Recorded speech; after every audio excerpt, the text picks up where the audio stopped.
Hey, good morning, Daniel. Alan, you're very welcome. Good morning, everybody. 8:59 on the 13th day of December. How's everybody doing today? Man, that market's moving, isn't it? All over the place. Kind of love it when that happens. Yesterday was a little mellow. Today seems like it's got a little giddy up, a little pep in its step. So we'll keep our eyes open for rules to be met for sure. Make sure that everything we do follows a plan. Good morning, Alex. So we're going to talk about that plan today, guys. We're going to talk about the best of the best. We're going to talk about having advantages, formulating a plan that gives you the highest chance of success so that you can become comfortable, so that you can expand that plan, so that you can begin to catch larger moves, more moves. But it all starts with a foundation, and that's what we're going to focus on today. But before we focus on that foundation, we're going to check news. Guys, this is Forex Factory. This is not an endorsement for Forex Factory. They're not sending me a sack of pennies for talking about it, but this is the site where I go in and I take a look and see if there's going to be any news that may move the market erratically. Today at 8:30 we had these red box, these high impact news. Let's look at the S&P. What happened at 8:30? Well, if I scroll back at 8:30, let's tighten this up a little bit. Oh my goodness.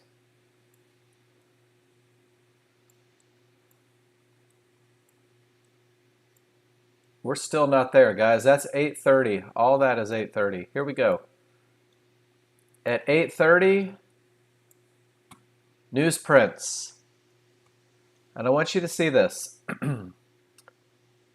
News prints right here, 8:30. See that consolidation in between fibs? And then the news breaks. And let's see where the 8:30 is over, because that's 2 seconds.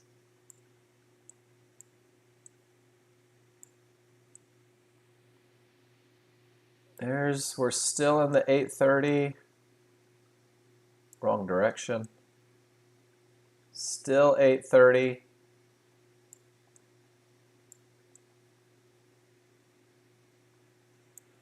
So guys, 8:30 starts right here, and we don't get to 8:31 until all the way over here. About 120 points. I know that's a little difficult to read, but guys, don't trade in front of news. Look at that giant spike up. 8:30 comes all the way up, and then it starts coming all the way down. All of this happened in seconds. So make sure that you're not trading in front of news. You definitely take away some advantages if you do. So we're going to check that each and every morning. I've given you the link to Forex Factory, looking for those high impact newses. Newses, that's a word. And then everything we talk about comes from the tutorial section. There really are no secrets with Nexgen. I say that a lot, but I think it's important that you guys understand that. There's no fine print telling you that you're going to have to pay me an extra $1 million to get the secret to, or whatever. It's just everything that we do is very straightforward. It's very right in front of you, and there's 2 sections in this education section. Hey, good morning, Nexgen Jim. So now we have Nexgen Ben, Nexgen Jim, Nexgen Jen. We got a family growing here. From the tutorial section, we have the software user guide. And guys, this is your NinjaTrader how-to. As you get comfortable with the software, as you grow with it, if you're new to NinjaTrader, one of the things this does is this answers a lot of questions for you on NinjaTrader if you have them. Opening workspaces, closing workspaces, connecting to data, scaling charts, putting in stops and targets, adding templates, repairing and resetting your data. Guys, there's really anything and everything you need with NinjaTrader you're going to find right here. Go through it. Take a look at it. And more importantly, people think I'm silly when I say this. Break your charts. Knock them out of sorts. There's things that you need to know about your charts. The most common or the most current price is that black highlighted price. If you don't see it, you'll probably see this white arrow. It'll bring you to that most current price. And then the second thing is if you're all squished up like this, or even worse, maybe you open up your charts and you're like, oh my gosh, I lost all my information. My charts are broken. Let me call tech. Well, there's a capital F in the upper right-hand corner, and that's going to center you back. So if you ever lose them, those two little tricks, the white arrow and the capital F, will get you back to where you want to be. And all that is in the software user guide. And then what we talk about each and every day, guys, comes from the tutorial section. Good morning, Alyssa. We'll get to your chart after we talk about rules. So got a little bit of a wait, but I'll be there. Nice to see you today.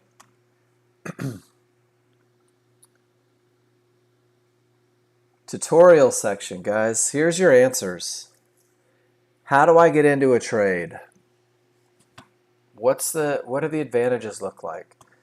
Guys, there's a section called the first 30 days and beyond, and this is going to be your focus. If you're brand new, if you're looking for consistency, if you're trying to get your mojo back, or maybe you're just brand new at the software and you're like, man, I'm going to do this for a living, but I want to give myself the best chance for success in the beginning. I want to follow a proven plan.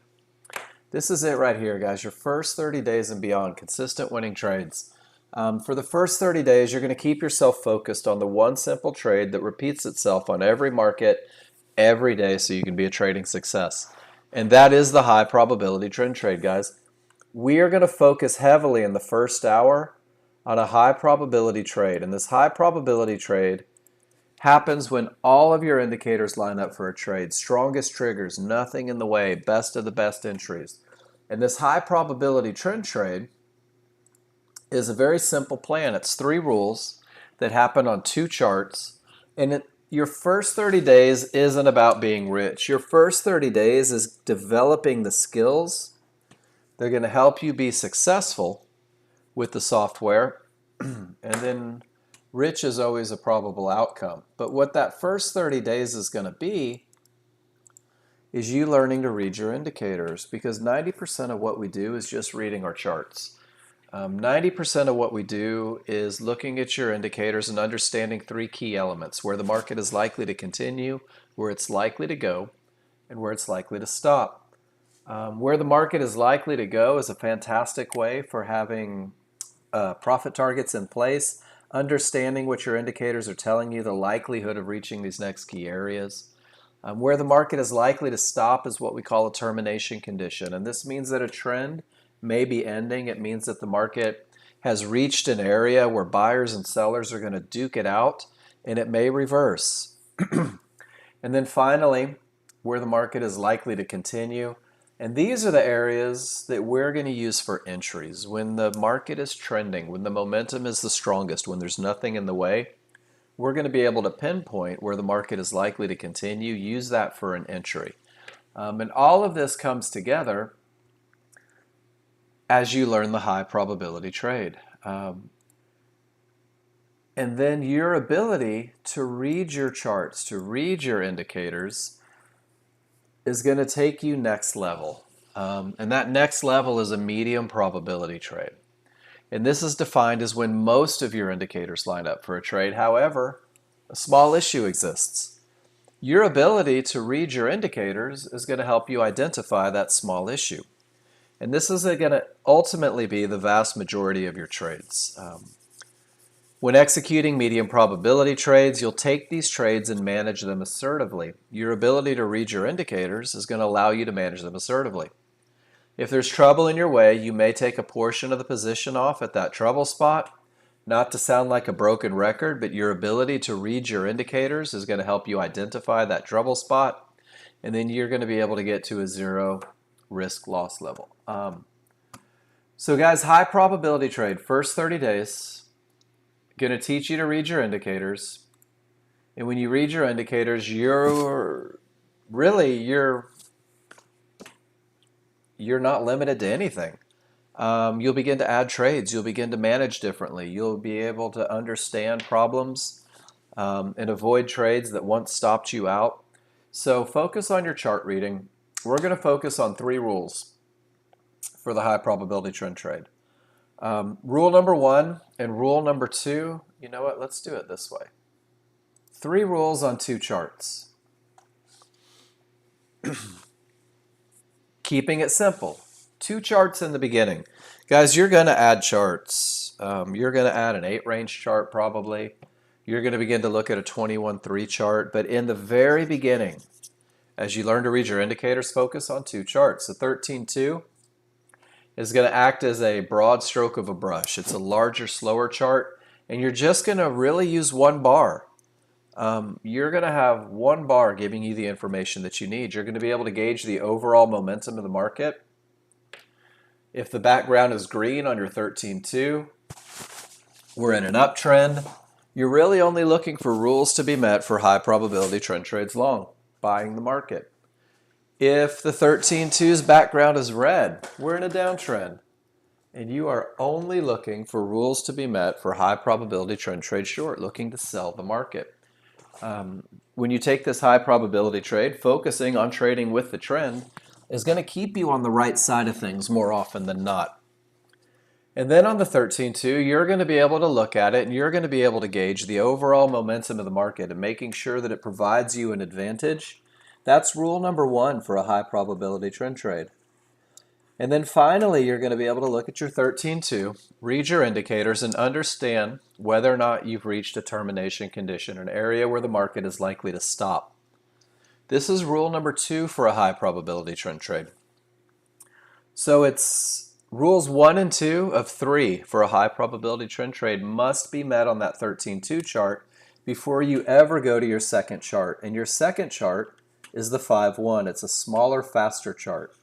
And this is where you're going to be able to refine that broad stroke of a brush. You're going to be able to take the information that the 13-2 gives you, and you're going to refine that broad stroke down to the best of the best spot for entry on the 5-1, that area where the market is likely to continue. By doing so, it's going to allow you to reduce your risk, to maximize your profit potential. But each of these rules is designed to provide an advantage, and it's that advantage that tells you it's okay to take the trade. Rule number 1 for a high probability trend trade says that you must have strong triggers. And we're going to talk about each of these rules. We're going to break them down in pictures. Rule number 2 says that you should have no termination conditions. Both of these happen on the 13-2. When the rules are met, we're going to go to rule number 3, guys, and this is the only one with an awful lot of words in it. Use a limit order to buy or sell a pullback at an area inside of favorable large triggers. And again, I'm going to cover each of these rules. We're going to look at them in pictures. We're going to practice them today on the live market. We're going to scroll back. We're going to learn how to study it. But if you really absorb the language that's being used for each rule, strong triggers. Well, what do strong trigger lines mean to me? They mean that I have the advantage of momentum. What's the edge that it provides me? And if I break my rules, what's the edge, the advantage that I'm giving away? Rule number 1 gives me the advantage of momentum. Strong trigger lines provide momentum. Rule number 2, no termination conditions, gives me the advantage of a clear path. Nothing in my way between my entry and my target. And then finally, rule number 3 is going to give me the advantage of entering the market where it is likely to continue that trend. So think of your rules as advantages, and don't only think of them providing the advantage to enter, but if they're not met, they're removing that advantage from your potential trade. So 3 rules, and guys, we're going to keep this on 2 charts. And we're going to focus on rule number 1 for just a second. Rule number 1 tells us strong triggers. You know what? Let me give you that picture that I just looked at. Save this one. Rule number 1 gives me the advantage of strong triggers. So what are strong triggers? In an uptrend, when my background is green on the 13.2, strong triggers means that my small triggers are above the large. The large triggers are wide. They're angled in the direction of the trend.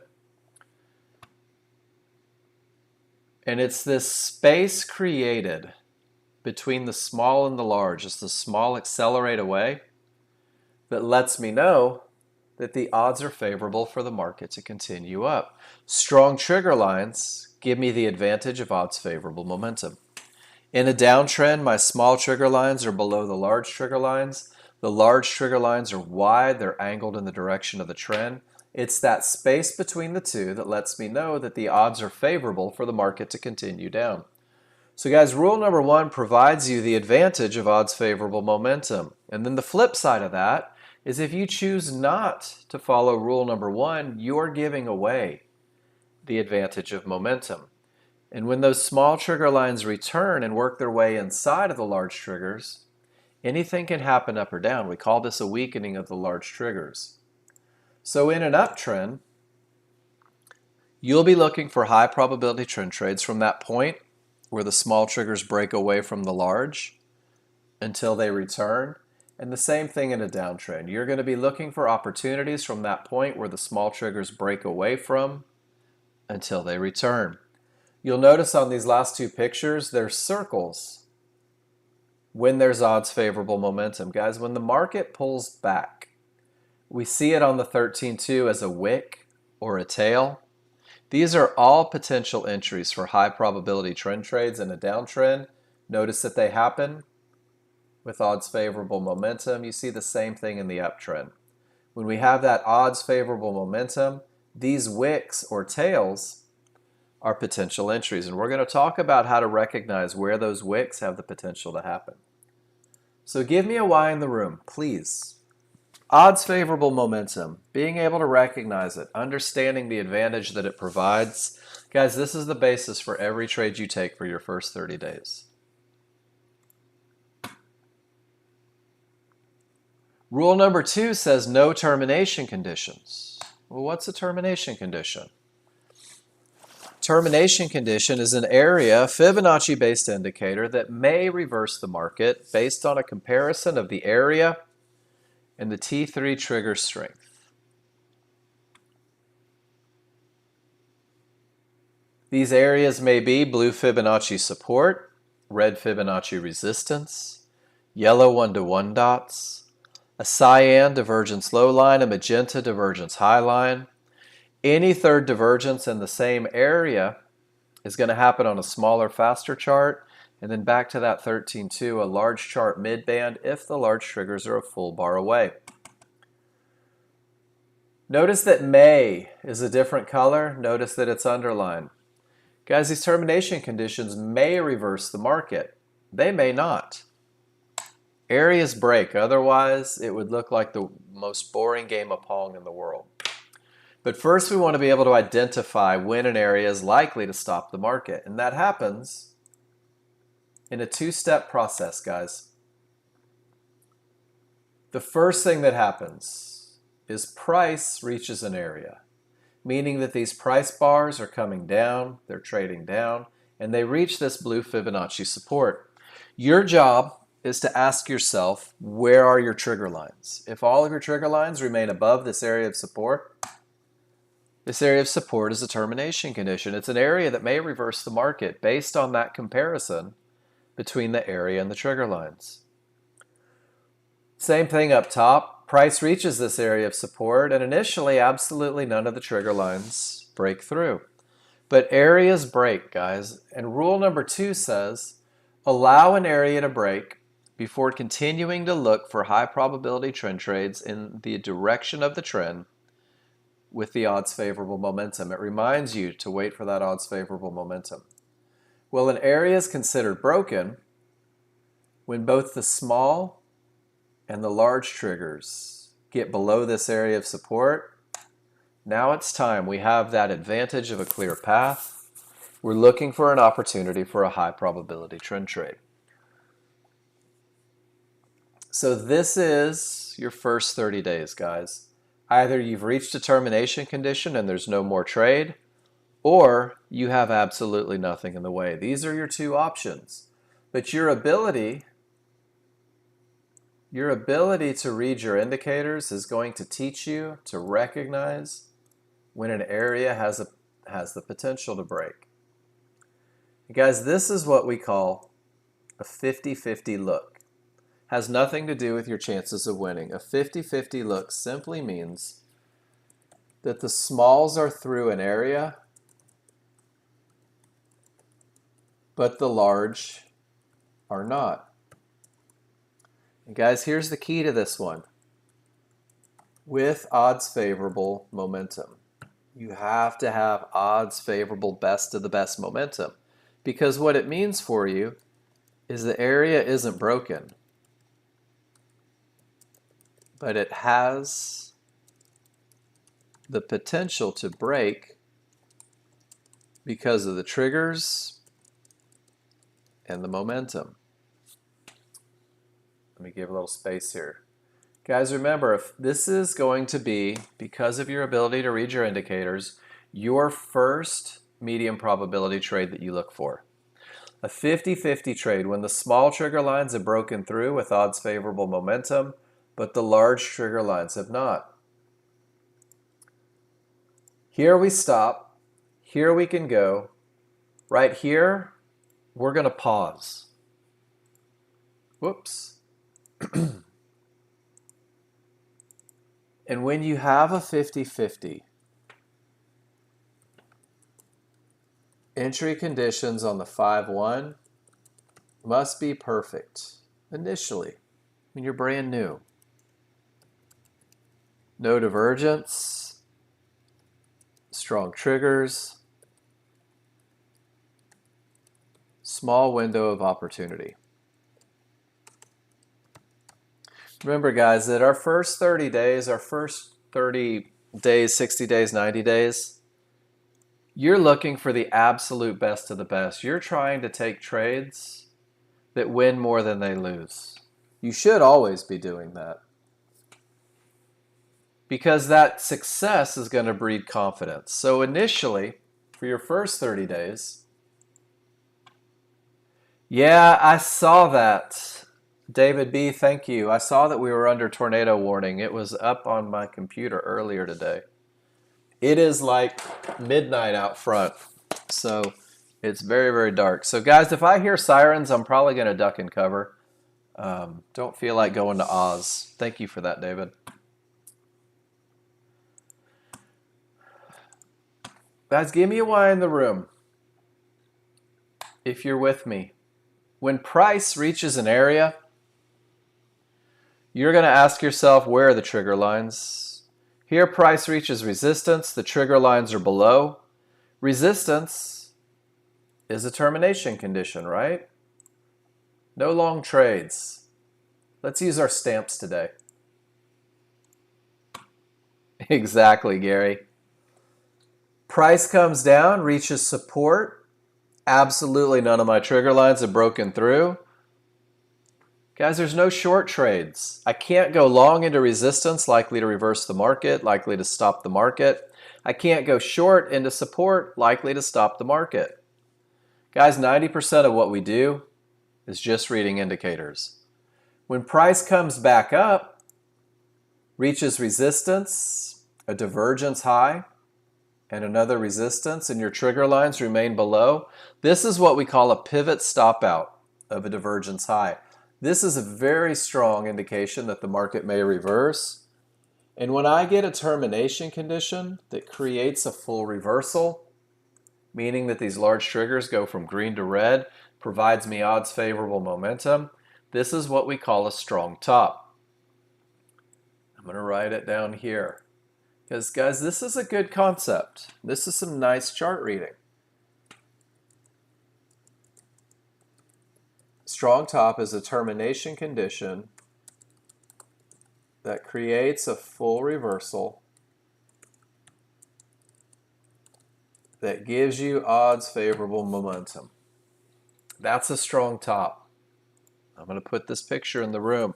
Guys, get in the habit of collecting the pictures that I give you. This is all chart reading that's going to take you to the next level. Conversely, we're going to talk about a strong bottom. There's something that I want you to see, guys. Remember that price reaches an area, you ask yourself, where are the trigger lines?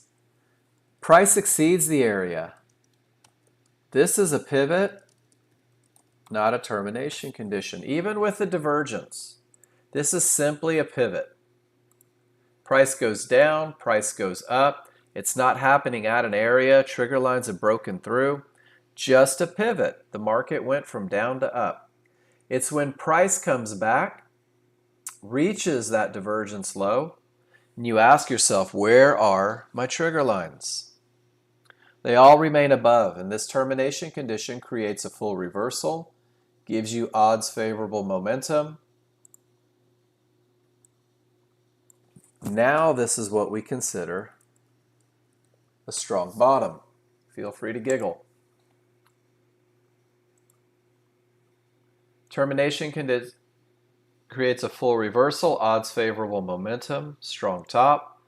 Termination condition creates a full reversal, gives us odds favorable momentum, strong bottom. You guys with me on this one?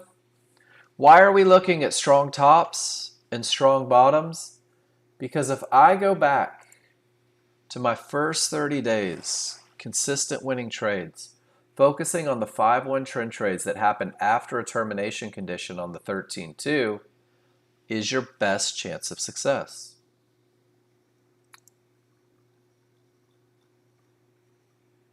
This is my order of operations slide. The market is trending down. It has odds favorable momentum. Rule number 1 tells me that this is a market that's likely to continue in the direction of the trend. But then price reaches 1-to-1s.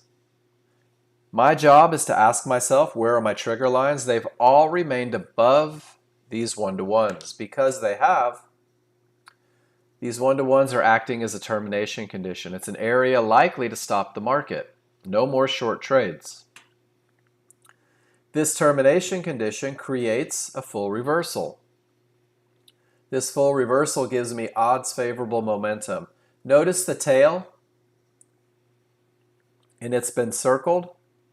This is our best of the best chance for success. A termination condition that creates a full reversal that gives me odds favorable momentum. It's a strong bottom providing a rules met high probability trend trade. This is your best of the best. This is a trade that typically wins 70 to 80% of the time. Sometimes the market turns from the middle of nowhere. Once again, this is just a pivot, right? We're not in an area. Nothing's been reached. The trigger lines are below resistance. It's acting as support. Everything gives us an idea that it's going down. This termination condition is going to help you identify change happening on your larger chart by reading your indicators on the smaller chart. And this is on a 5-1. And on a 5-1 chart, 3 divergence in the same location can be a very powerful termination condition. 3 divergences means 3 loss of momentum. When the market loses momentum 3 times in the same general area, it may terminate the trend. It becomes even more powerful when your small trigger lines are inside of the large, reading the indicators on the smaller chart to help define change on the larger. We go 3 losses of momentum, and we go from odds favorable to anything can happen. And this becomes even more powerful when that third divergence is higher than the previous from a low or lower than the previous from a high. That's that head and shoulders pattern. So guys, when you see this happening at a low on your 5-1, it's going to help you identify that this is occurring on the 13-2. If you see it on a larger time frame, it becomes a very powerful indicator that the market may be reversing, and you can usually expect larger moves after 3 losses of momentum on a large chart in the same price range. All right, guys, so we have covered Odds favorable momentum, giving ourselves the advantage of a market that's likely to continue in the direction of the trend. And we've talked about not trading in determination conditions, giving ourselves the advantage of a clear path as we look for a trade. Will you give me a Y in the room if you're with me, guys? And I can't stress this enough. I can't see your faces. If you're having a challenge with anything that we talk about here, I need you to let me know. Just raise your hand and go, hey, Mark, give me a little extra on that. Let's talk about this. Let's look at that. And I got to tell you, you guys have done a great job of this lately, and we've had some wonderful lessons in this class because of your questions. Don't hold back on any questions that you guys have.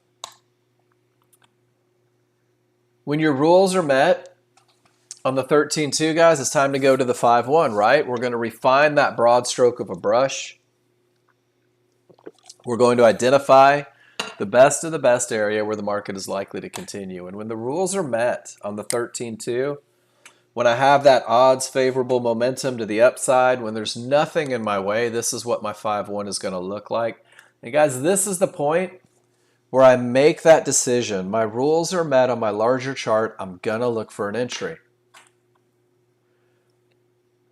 I'm going to have nothing but up bars. But I'm going to focus my attention on these large triggers, make sure that they're strong and wide, one on top of the other, angling to the upside. And I'm just going to start looking for those key areas. Fibs, mid-bands, one-to-ones, and the ones that may fall within those large triggers. Guys, this is all I'm doing. There's nothing to do yet. We're not getting into a trade. We're not even activating a limit order. Our rules say that we're going to use that limit order to buy or sell a pullback. And a pullback's a small retracement in price counter to the underlying trend, and we wait for a reversal bar. If all of your bars are green, you want a red bar. If all of your bars are red, you want a green bar. Guys, this is your signal flare. This says it's time to pick our window of opportunity. This reversal bar signals the beginning of a pullback. And in order to enter the market, we want that pullback to come to an area of support inside of favorable large triggers. So I'm going to identify my favorable large triggers, trending one on top of the other, strong in the direction of the trend. Guys, these are like a shark preparing to breach. They're going to come up as price comes down. And I'm going to identify the areas of support that fall within them. I've got a mid-band. I've got two Fibonacci supports, and I have one-to-ones. I've created a window of opportunity. That window of opportunity goes from the highest point of support to the lowest point of support. I'm going to activate a limit order right at the top of that window. And one of two things are going to happen, guys. Remember, I have the advantage of momentum. I have the advantage of absolutely nothing in my way, and now I have the advantage of being able to pinpoint the area where the market is likely to continue. With all of these advantages under my belt, I'm just waiting to see if the market wants to give me a trade. And if that pullback, that small retracement in price on the 5.1 comes back to my window of opportunity, well, now I'm in a long trade.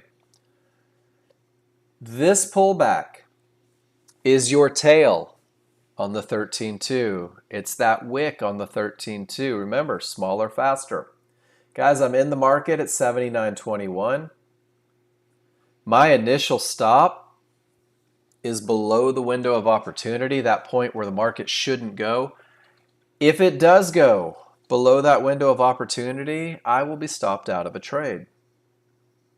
I don't want that trade anymore if it's beyond that window. Guys, I want you to remember, your high probability trend trade is a trade that typically wins 70 to 80% of the time. What does that mean? Anything that wins 70 to 80% of the time? Guys, we are going to gracefully allow the market to be wrong 20 to 30% of the time. My stop is where the market shouldn't go. I've entered where the market is likely to continue. I've got momentum that tells me that the market is likely to continue in the direction of the trend, and I had absolutely nothing in the way. Guys, I'll take this trade 1,000 out of 1,000 times. because 70 to 80% of the time, this is my result. When the market begins to move in the direction of my trade, I can reduce my risk below that pivot. Because I've waited for the pullback to the best of the best area inside of favorable large triggers, I've minimized my risk, and more importantly, I've maximized my profit potential.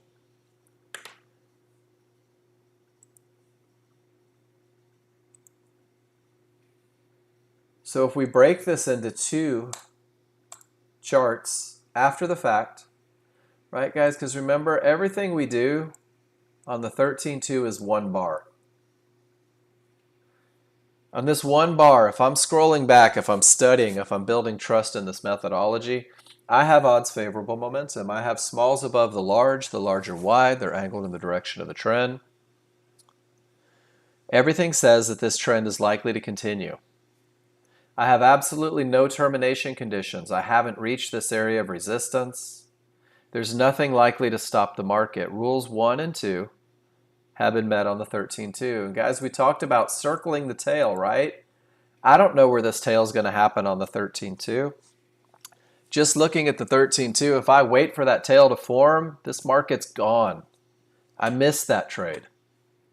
So if this tail lines up with an area of support inside of favorable large triggers, I have a high probability trend trade. I even have a checklist to make sure that I can police myself. Do I have odds favorable momentum? I do. Nothing in the way? Absolutely. Did I have an area of support inside of favorable large triggers? Without question. Guys, this is your best of the best. This is your first 30 days. This is your entry. Give me a why in the room if you're with me. Not only what it looks like, but how to study it. Guys, this is your best of the best entry on any situation. Absolutely no divergence on the pullback.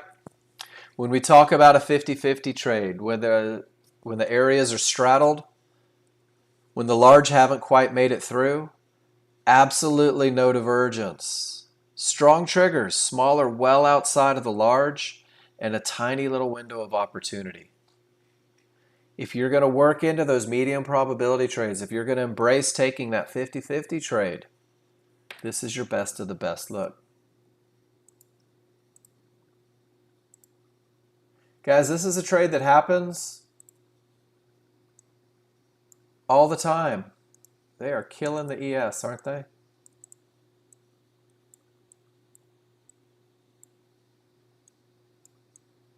Odds favorable, no terminations. Guys, here's your pullback, just a tick or two below that midband. Didn't quite make it. Was there one the other direction? Odds favorable, no termination condition, directly back right at that area of support inside of favorable large triggers. Your job is to be able to recognize this so that you can take it when those advantages are present. And they just crushed it after news, didn't they? Now we've got a market that is trending down strong.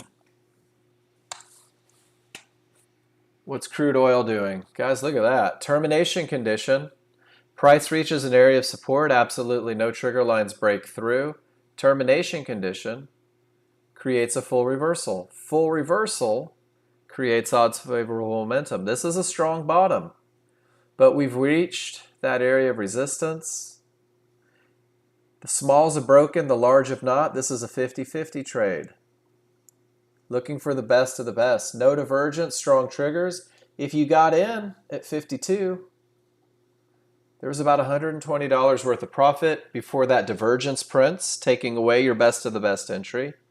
Gives you an opportunity to manage, and now divergence on a 50-50 is pushing that market a little bit lower. All of this is chart reading. All of this happens right in the moment. Let's see what that one looks like. Odds favorable, no termination conditions. Pull back to an area of resistance inside of favorable large triggers. Guys, what if for 30 days this was the only trade that you focused on?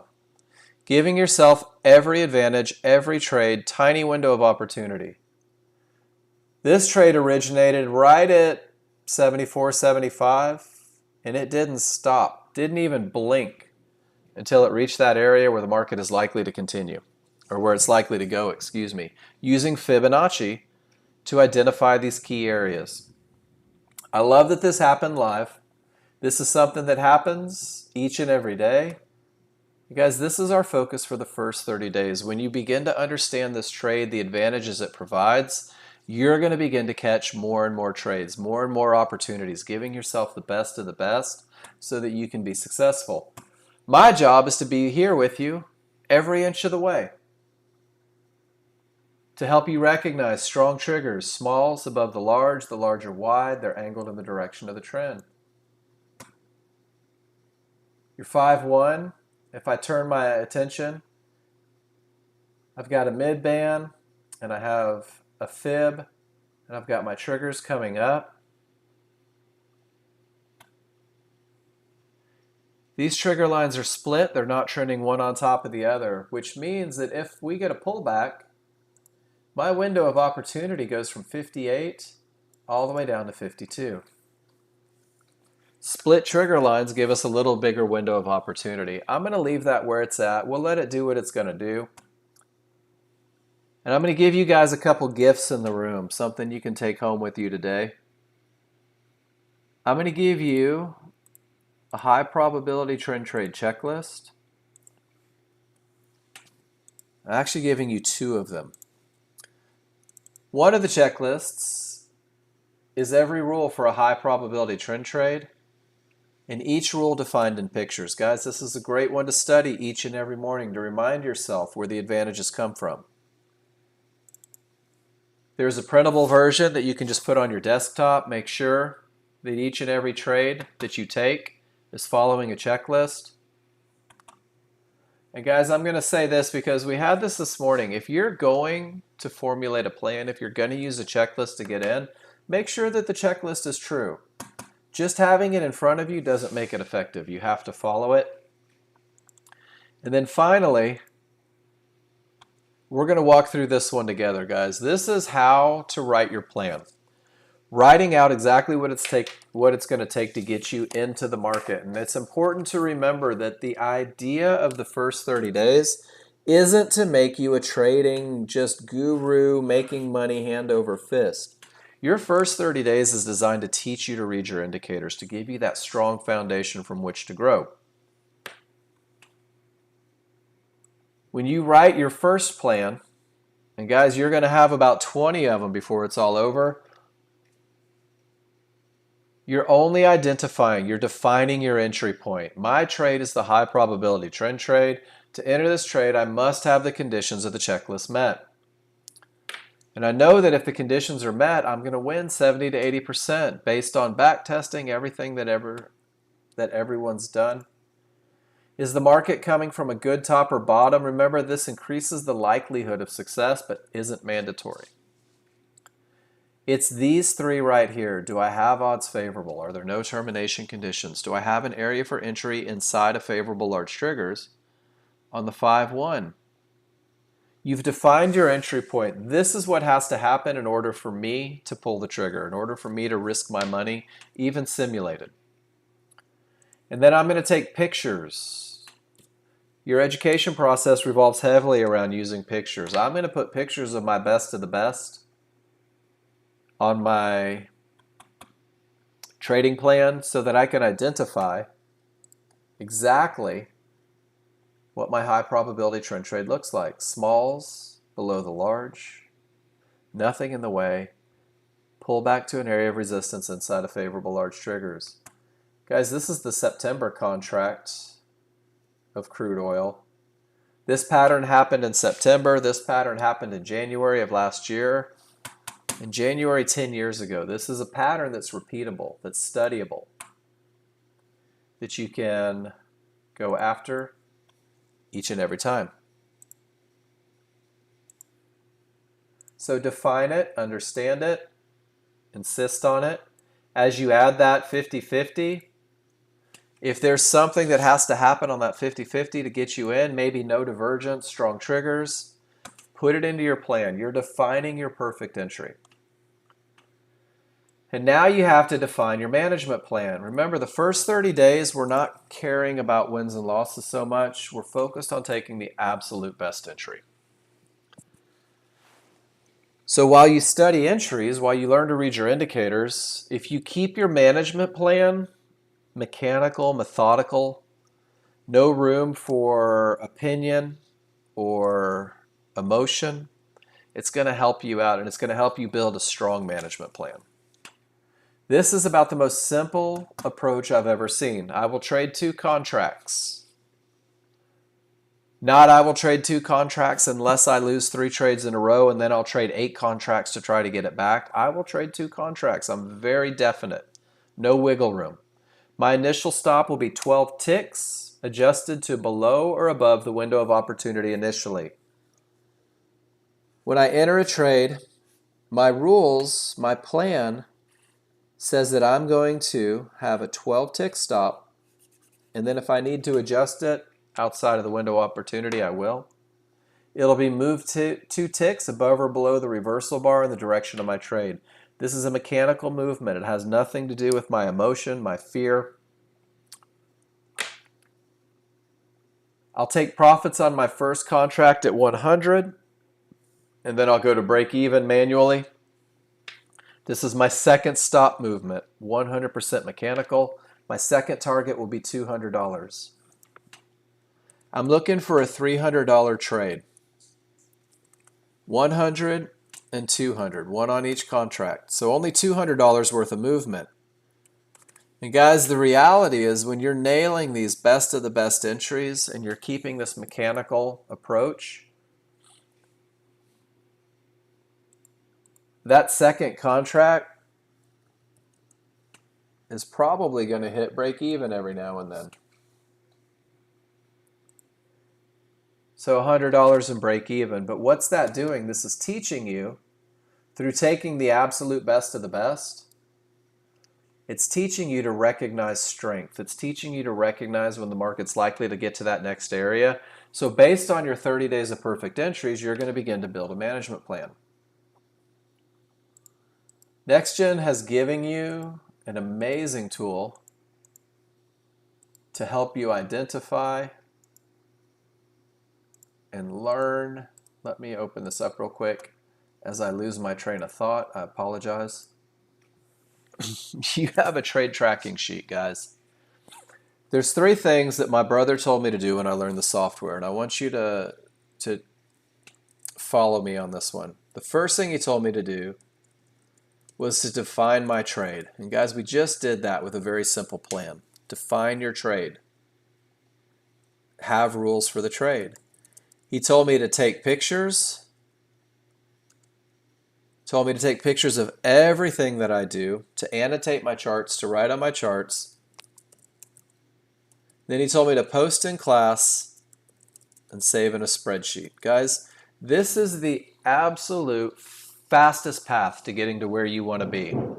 And you can't skip any of these. You have to define your trade. We've just done that. You have the high probability trend trade rules.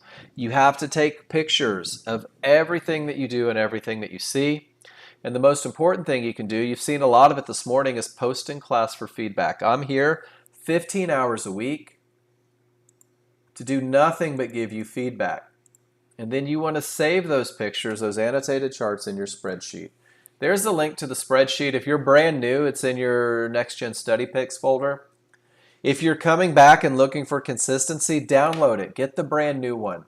Your first page, everything you do will be put on that. All of your live trading is on that first tab.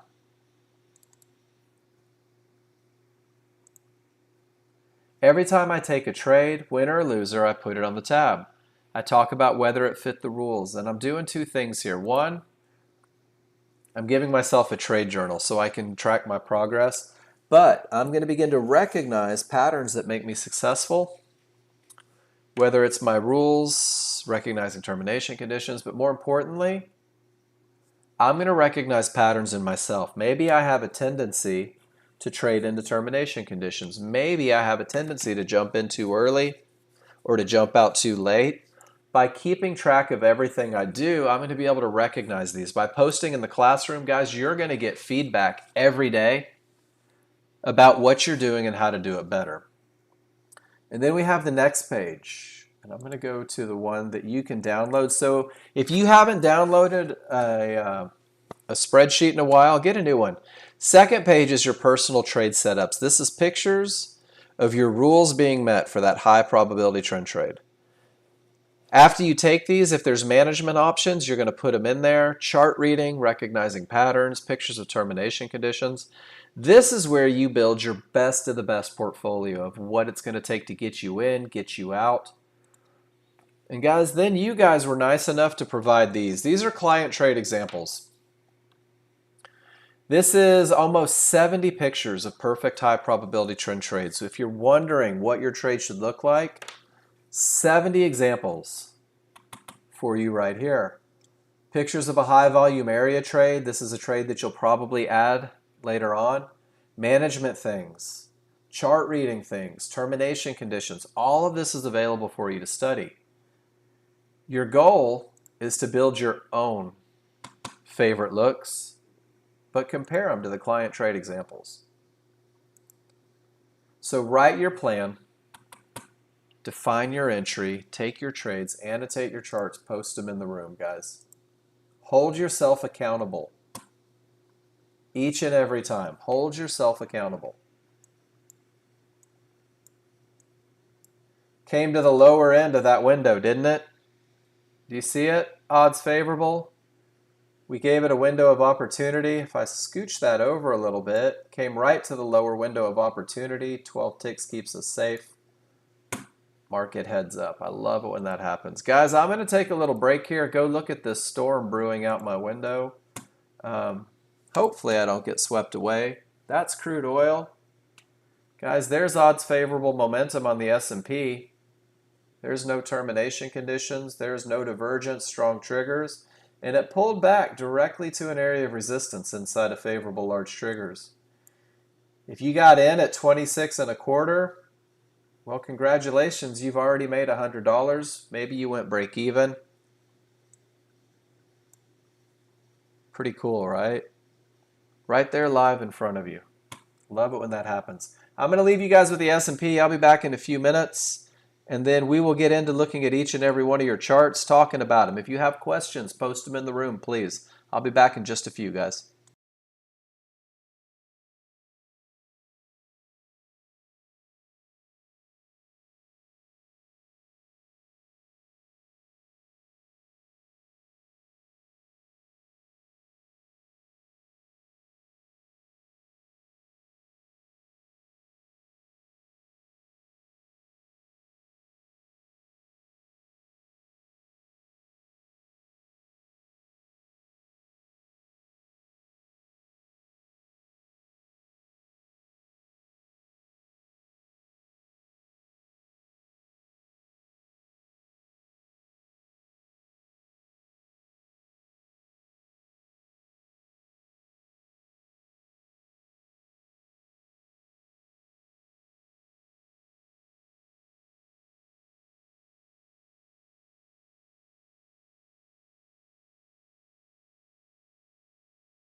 All right, guys, I'm back.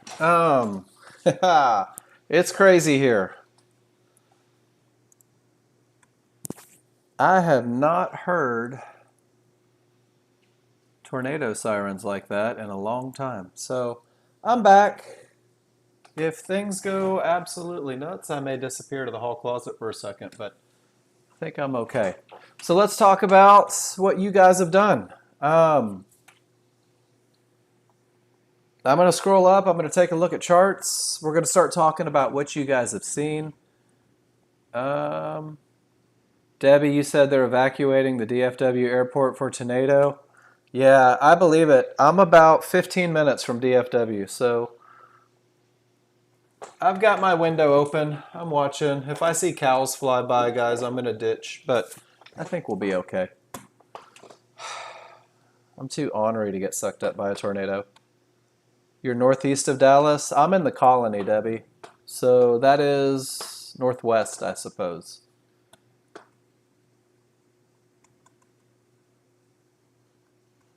Stay safe. All right, guys. So I'm going to scroll up. We're going to take a look. What have you been doing today? Let's take a look. Scroll. Ooh, I went like 3 days back. Just a second.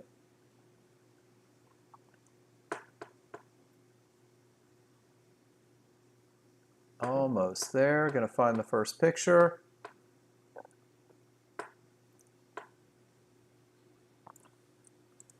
John Novak posting some stuff in there.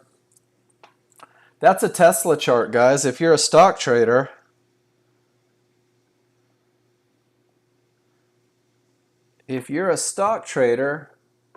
patterns are patterns. Ethereum chart, patterns are patterns. Apple stock chart, the patterns are patterns. You can use Nexgen to trade anything and everything that you want to trade. It's pretty cool. Joel gave us a picture. He says, momentum trade, strong triggers. He got out with divergence. Everything says up. Joel went long. Good job, Joel.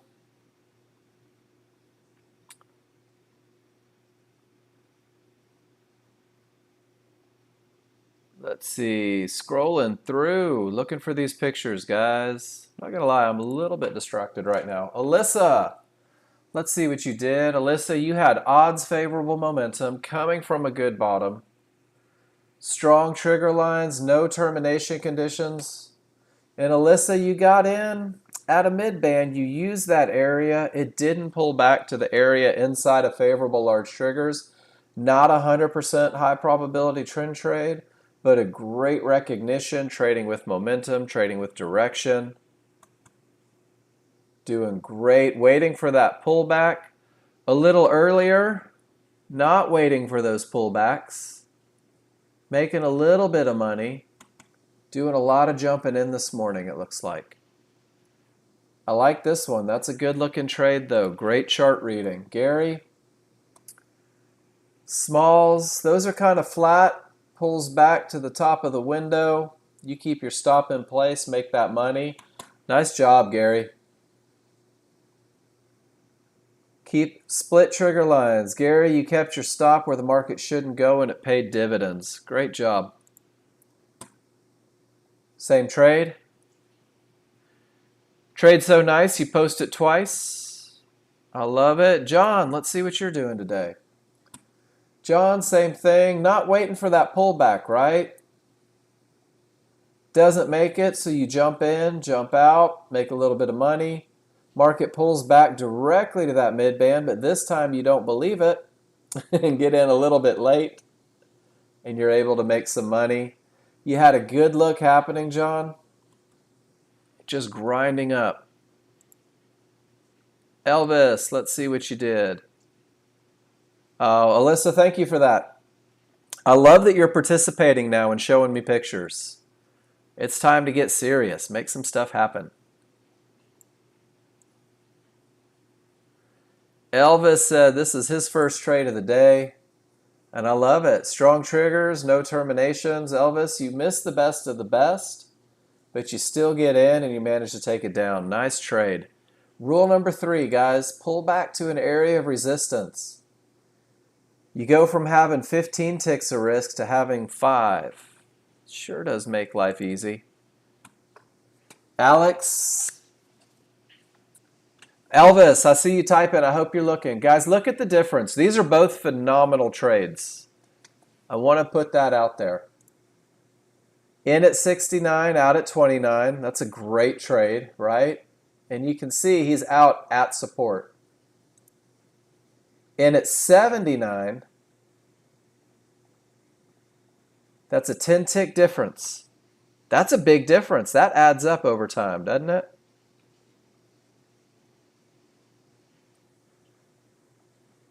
Elvis, you say, but with a 1-to-1? All right, Elvis, let's talk about that. Thank you for posting that. We're going to do 2 things. I'm going to take a picture of this trade because it's the same one for both of you. We're going to look for termination conditions on the 13-2, right? Going to gauge momentum, look for termination conditions. 13-2 says go, says not a darn thing in the way. This 1-to-1 was nice enough to give you a bounce up to that perfect entry. That's all right. You still took a great trade and you held that thing. You trusted the 13-2 to get you to the next area, which I love. 2 different. They're going to think I got swept away. I didn't. And it looks like outside that whatever the worst of it was has probably just missed me. So we're good. Good. All right, let's get back to it. Trusting the 13-2, right? This little 1-to-1 gives us a bounce back up to the best of the best entry. Elvis, you took your exit, and I love this. The more you see those strong triggers, the more you start to believe that that next area is your best target. And Alex, next time you're probably going to take that second target down there. And maybe you'll take your first target at that potential trouble spot. Grab a couple ticks here and there. I love it. This is exactly how management plans come into play. It's these great pictures of the perfect trade, and then you start talking about how you could have done it better. This is such a nice entry and such a nice trade. I am going to steal it, Alex, and I'm going to put it into my spreadsheet because we're going to keep growing this one. I want you guys to have a catalog of like 200.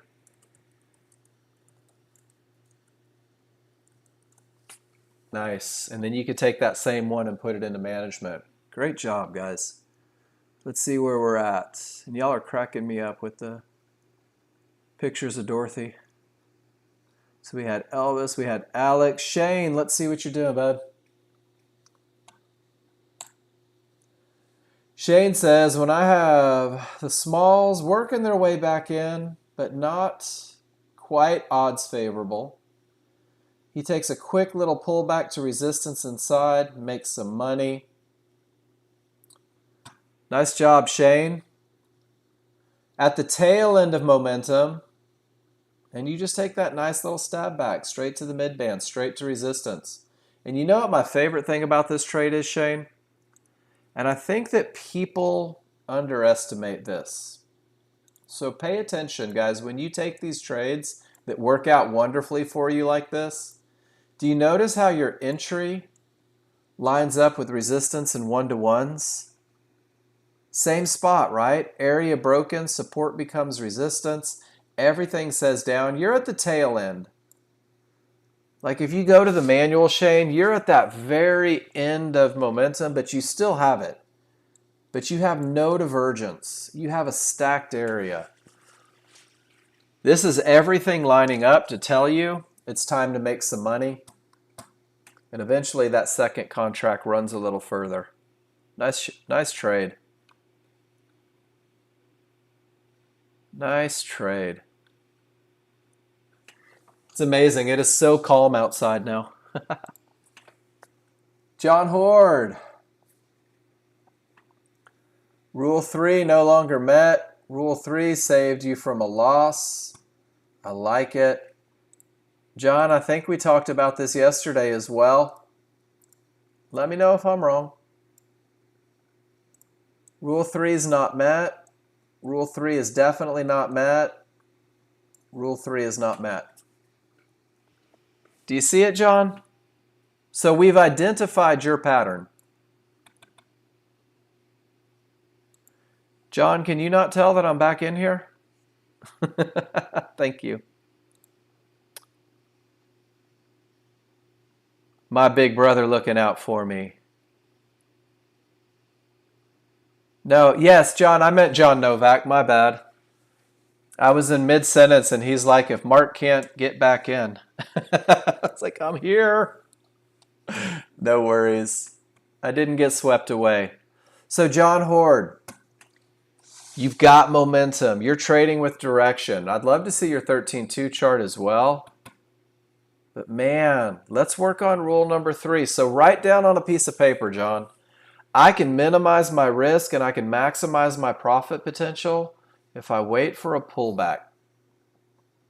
Because look at this one. You jumped in and you got stopped out, and you jumped in and you got stopped out. So that's 2 out of 3 on the jump in, right? Me too, Joel. Something to think about, John. Looking for that consistency. Nice job, though. You're trading with direction. You're trading with momentum. You are halfway there, my friend. Andy. Haven't quite reached the area. Tail into momentum. Pulls right back to resistance. Could have gotten in here. You wait. You get in on the second one. Nice trade. Good job, Andy. I like that one.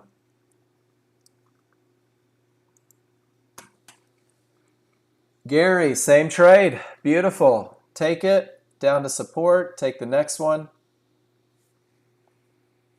Divergence with anything can happen triggers. You say, you know what? I'm not in the business of hoping. I'm going to take my money and wait for the next best trade. I love that. Guys, remember, is there anybody in this room that is trading for any other reason other than to make money? Take your money. If conditions change, take your money. Wait for the next one. Who was this? This was NG. Nice to see you. I should have known just based on the chart, right? Odds favorable, no termination. Pullback just below that area of resistance inside of favorable large triggers. Everything says down, so you stay in the trade with that divergence, and you get paid. Nice job. Looking to make that second target. Great job. Gary, I just saw your picture. That's funny.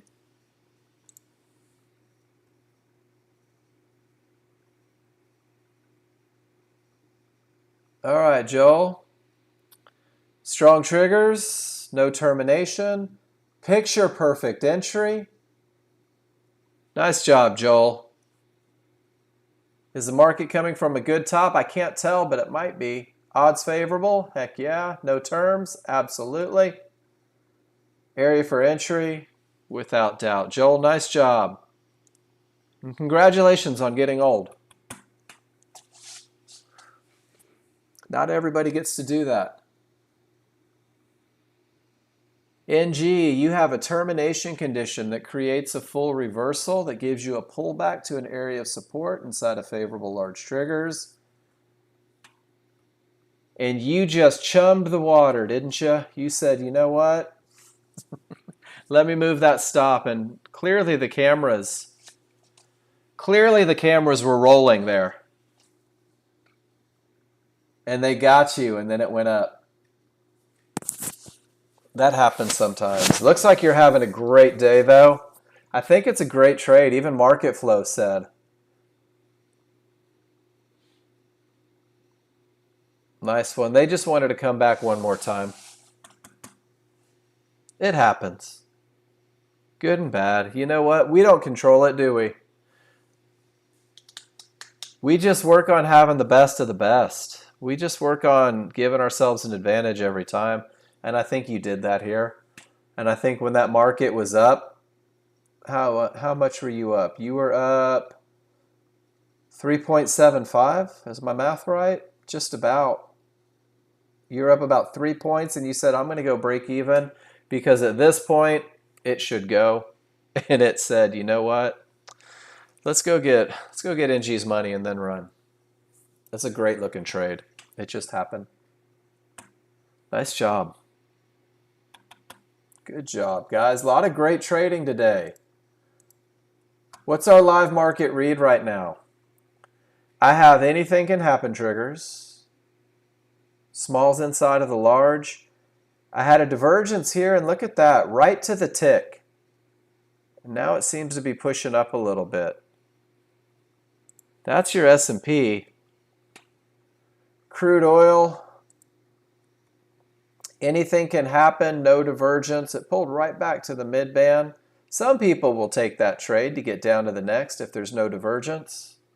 Some of you may have, some of you may have not. Becomes a medium probability trade without the advantage of momentum. Gary, let's see what you did. Losing momentum on a 50-50. 2 losses of momentum on a 50-50.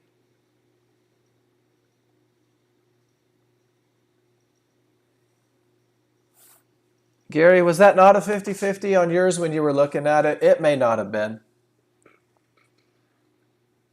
Just looking at it here, it looks like those large may not have made it through yet, but you definitely don't have the advantage of momentum, and you have 2 losses of momentum. Can we talk about a little chart reading here, Gary? Hopefully this helps.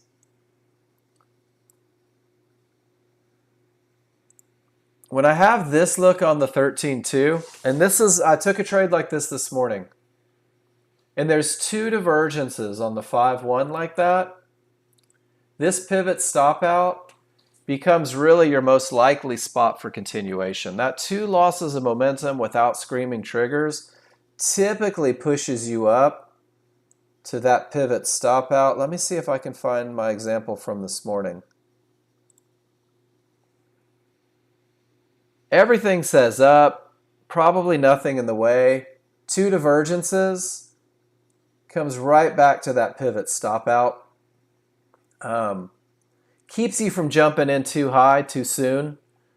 Expectations through chart reading. And then when you take a trade like that, identifying it, identifying your trouble spots becomes a good thing. And then on those 50-50s with no divergence, being very aware, managing assertively. That maybe a market flow signal at the 1-to-1, Gary, might have been a good entry just based on the pattern. Oh, there's that pattern right there, John Novak. The trigger lines weaken a little bit. You still have smalls outside of the large. Let it push up. John took it at the first spot. Then that pattern realized. And then it just becomes easy money all the way down. Pattern recognition, guys. 90% of what we do is based on patterns. 90% is just chart reading, recognizing things that give you an advantage. And you're going to begin to see things over and over. Over and over, you're going to see these things. And it's going to make your life a little bit easier. Areas broken. Smalls are still a little bit outside. We're losing momentum on the 5-1. But it comes right to the bottom of that window of opportunity and takes you to your first trouble spot.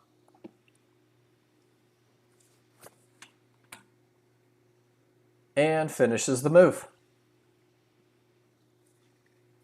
Can't really make this stuff up, guys.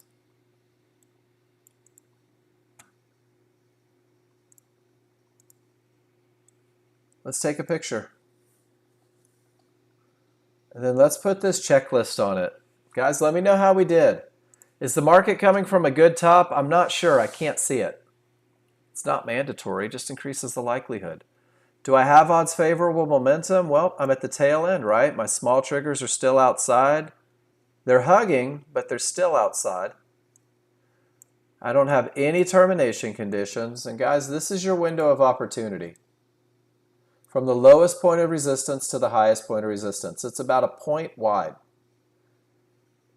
The rules say put your entry just below that window of opportunity. If you got in at 95.75, you could have gotten out for 5 points there. Maybe you wanted 8 points there. Does it fit the bill, guys? Is this a high probability trend trade? Is this the best of the best?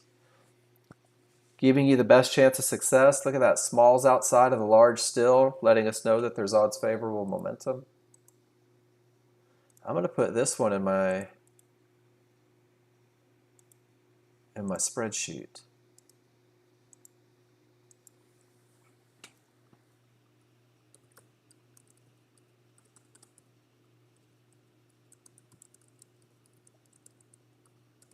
I'm going to put an end of momentum on the 13. So reminding me that momentum was still there, but it wasn't odds favorable. There's just a lot of momentum there. Then it comes right down to support. Anything can happen triggers, divergence prints, creates a full reversal, gives me odds favorable momentum. But guys, look at that. 96 to the tick. Boink. If you don't believe in the power of fibs, scroll back. I have odds favorable momentum, but I've traded directly into resistance.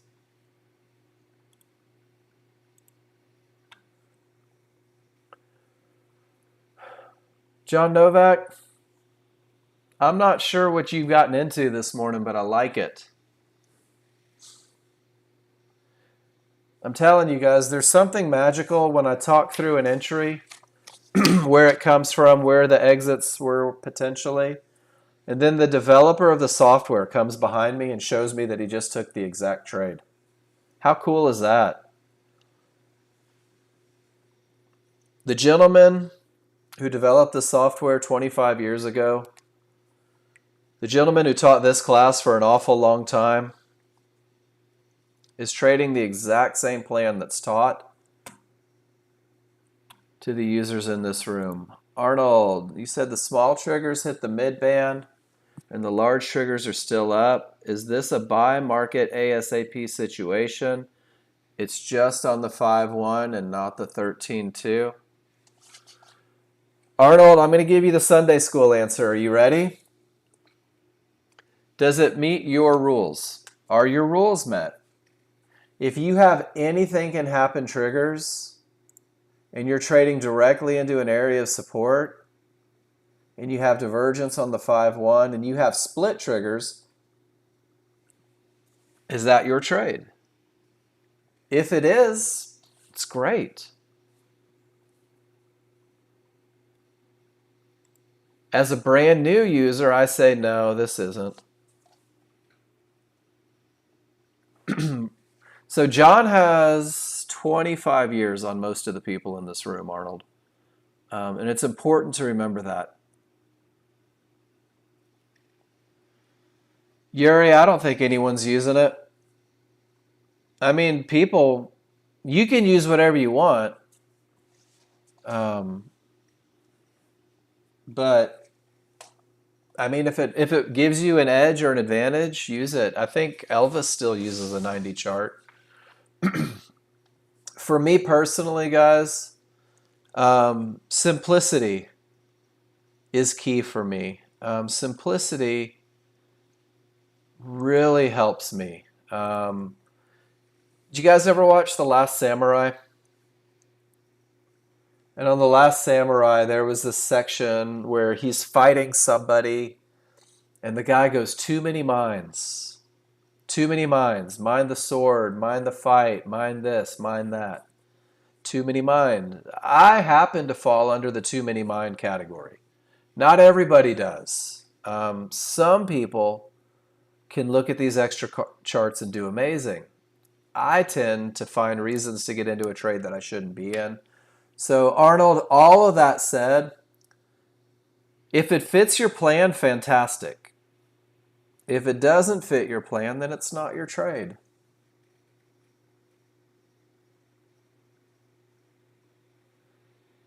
If price hits the mid-band and no triggers below the mid-band, so this is on a 21.3. So this is a 21-3 chart that you just posted. Is this...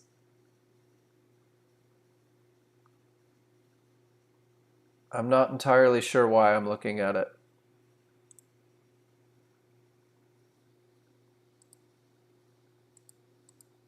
So let's do this. And John Novak is no stranger to me telling him that his trades don't fit a brand new user's rules. Is the market coming from a good top or bottom? I believe it is. Do I have odds favorable momentum? I don't. No termination conditions? Guys, it's 50-50 without odds favorable. So that's a no as well.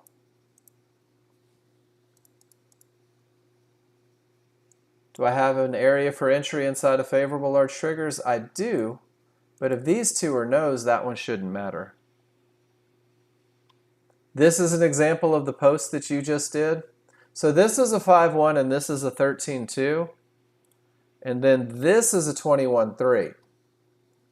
So my question would be to you, Arnold, is if you're going to take this trade, is your 21-3 odds favorable, smalls outside of the large, and this is an area likely to hold because of that momentum? And let me see if I can string this together for you, and I'll show you exactly what I'm talking about. Because one thing that I'm not afraid to do is talk to you guys about that next level. What time was this, Arnold?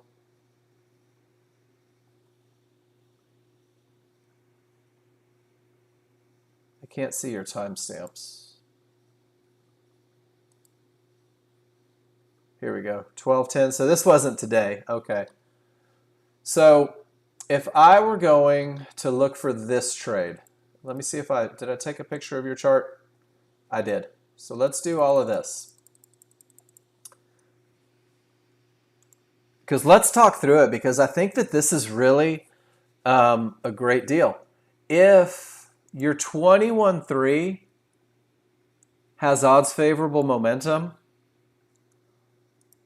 and everything is above and it's screaming. So I want you to take that same 13-2 mentality, Arnold.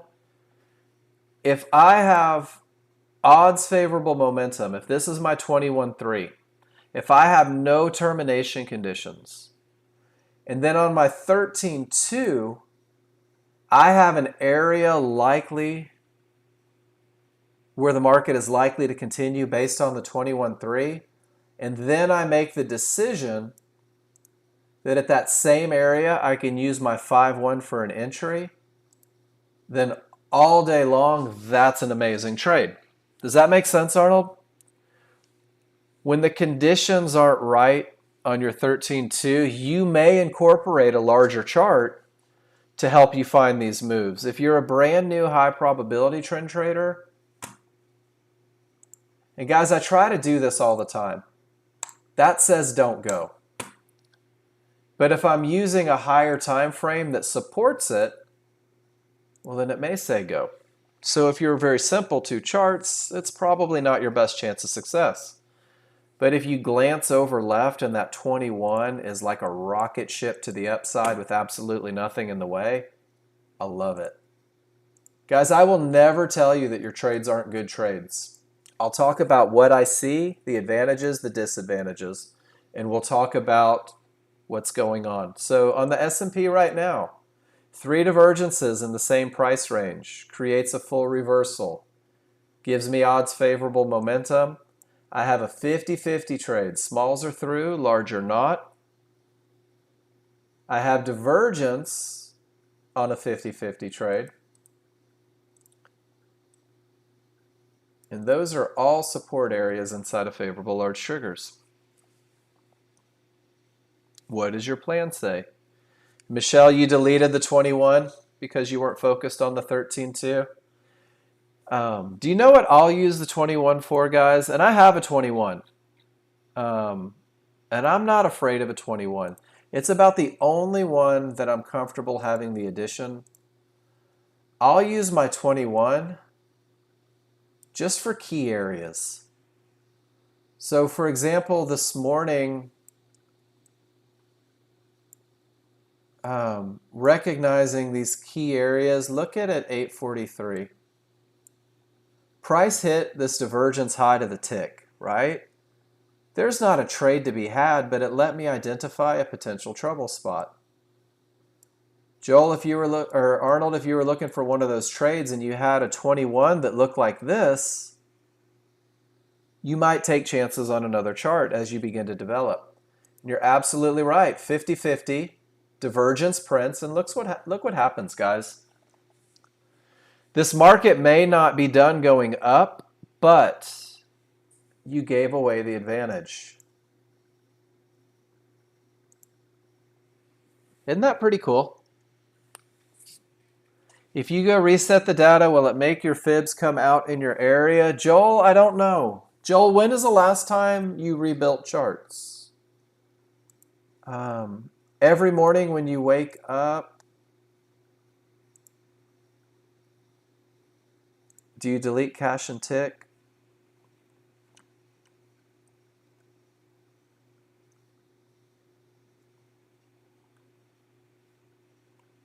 And then let me look at your timestamps real quick. It looks like we're on the same timestamp.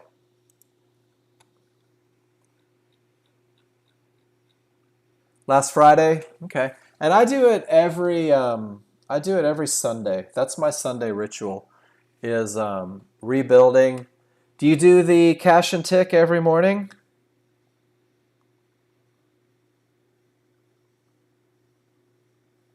I find that helps. No? So I do the cash and tick every morning, and that helps keep some of that corrupted data from showing up. So I go through all that, and then the number one thing is, man, trade your charts. Check it out, guys. 50-50. Divergence prints, pushes down. Now I kind of have a termination condition that creates a full reversal that gives me odds favorable momentum.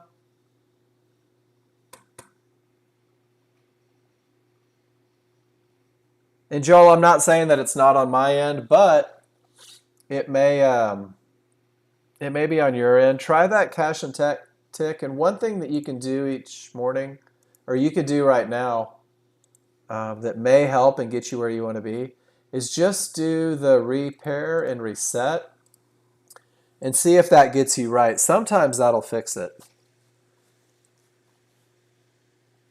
Because if one little tick gets off, it can compound a little bit.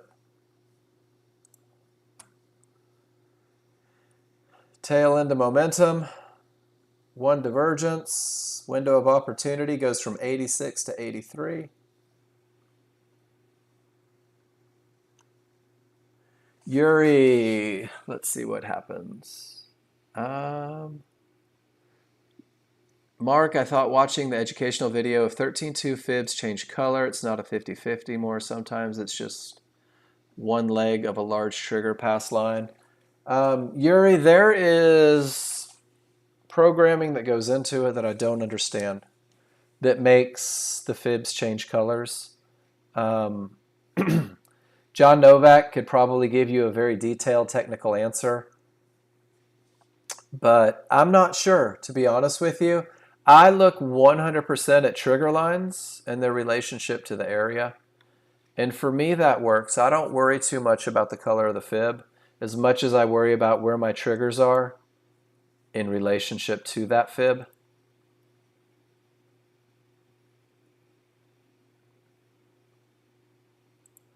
Arnold, let's take a look.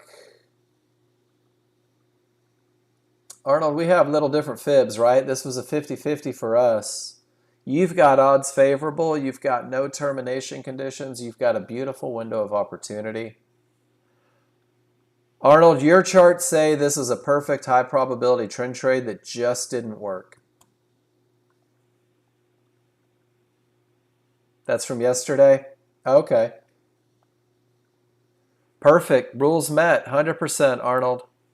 Do you trust your methodology enough to take the next one that looks exactly like it? That's the key of simulator. is taking that rules-based trade every time it sets up. I think that's beautiful. I would take that same trade and I wouldn't think twice about the loss. All right, guys, 13-2. Everything starts to roll. That 50-50 didn't work. John takes a pullback to the HVA. It's strong, small triggers. Large triggers are still up. Little aggressive. So he takes quick profits. And it's based off of a mid-band with large triggers a full bar away. He's anticipating. Nice trade, John. Good chart reading. Arnold, I love it when you post losses. Not because you're taking losses, but because we're looking for examples. Once again, 50-50.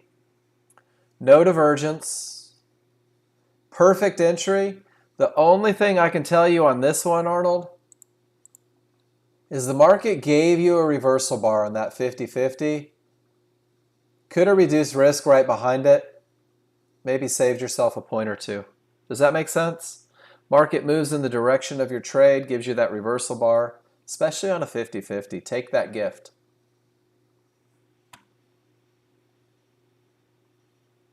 Does that make sense? I love your entry. I love the conditions. You're coming from a great bottom. Yeah, but once that reversal bar prints, can't you move that stop per the rules? I love going back to the instructions. It makes me happy. Yeah, for sure. So after the pivot, after it pivots up, price bars are green. You can move your stop below that pivot to reduce risk.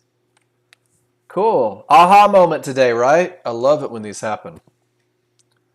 So if we look at your picture, once that moves in the direction, you've got virtually no risk on this. Take that small loss every time, right? Because look at this. Great bottom, strong triggers. They're like 80% through, tiny window of opportunity.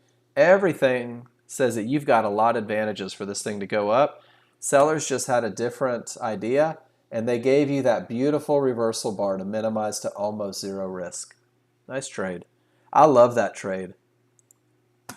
I would take that trade every time. Gary.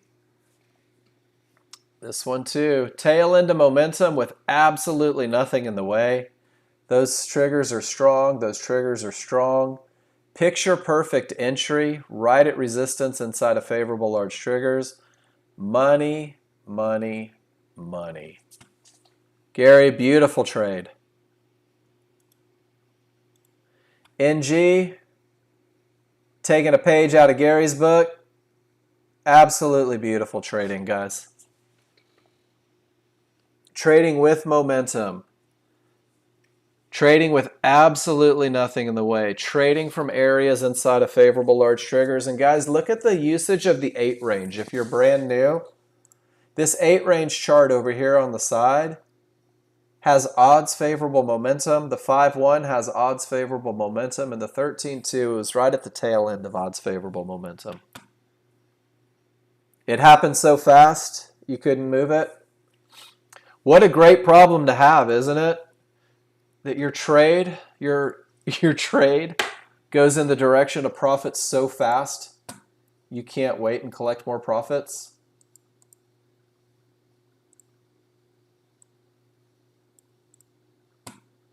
That looks like a good one, doesn't it? Anybody catch that one? Are you too busy managing it? Odds favorable momentum. Where's that market likely to go with odds favorable momentum?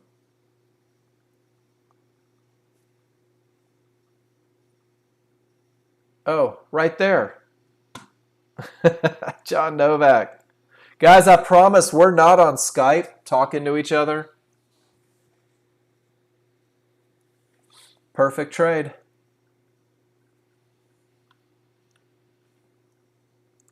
And I want you guys to see something again. I'm pointing out little nuances today because none of us are going to be on that high probability trend trade forever. Price pulls back to large triggers, right? I would say that's okay. What did the 5-1 look like? 3 divergences in the same general location. Third divergence is higher. A tick from the fib. So termination condition, small chart. Divergence, large chart. Everything says up with momentum. And here's the cool thing, guys. Price on your 13.2, close the gap to the large triggers. Do you see it? Look where it came to. It's that exact same pullback to the large triggers that gets you in at the best of the best area. And John waited for a market flow signal. So once he gets the pullback, he gets a market flow signal, almost, gets in, makes his money. John, nice trade. Lot of textbook, checklist, high probability, every advantage trades coming out of John Novak today. I'm just going to say it. I did a good job teaching them. I know, John. He's a good student. I'd let him work for me. But guys, John Novak, CEO of the company, taking the exact same trades that you guys are taking. If that's not a realization moment for you, like if that doesn't say to you, oh my gosh, maybe I need to stop chasing everything. Maybe I need to focus on having every advantage. I don't know what will. Guys, he's not doing it on a simulator. We all screw up every day. Not every day. Ron, it always gets a little deep in here. That's what I do. Price reaches resistance with a ton of momentum, pushes down, large triggers don't follow. Retests resistance. This time we have a loss of momentum. Guys, this has the potential to be a really good top, doesn't it? But price is back into support. Absolutely none of my trigger lines are broken through support. My smalls are above my large. This is one of those situations where 90% of what you do is going to be reading the indicators. Price reaches resistance, trigger lines below, no more larges. Awesome, Joel. Price reaches support, none of the trigger lines break through. I can't go short. Don't have odds favorable momentum. Don't have favorable large triggers.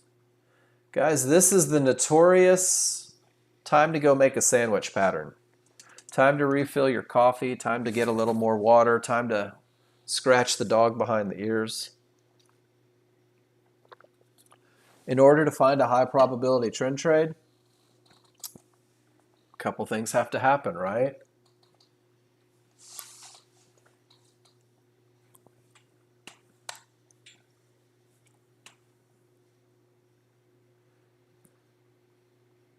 Anything can happen at resistance. Couple divergences, turn things, odds favorable. There's your pullback to an area of resistance inside of favorable large triggers. Is anyone else having as much fun as I am? Joel, I'd say have fun, but I've been in physical therapy enough to know that that's probably not going to happen, so I hope it does what you need it to do.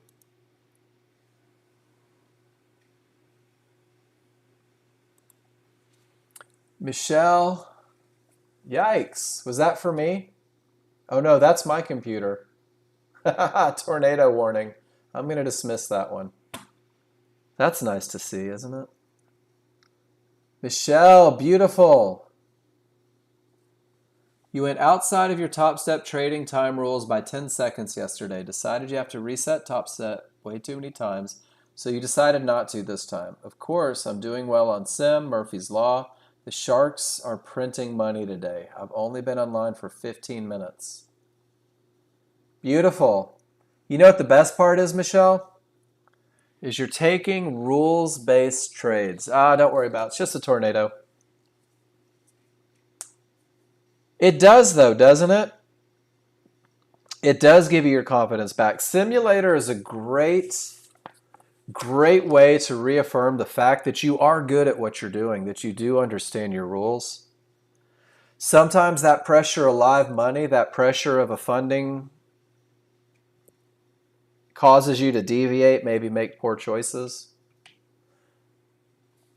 Michelle, did you have 50-50 on that divergence?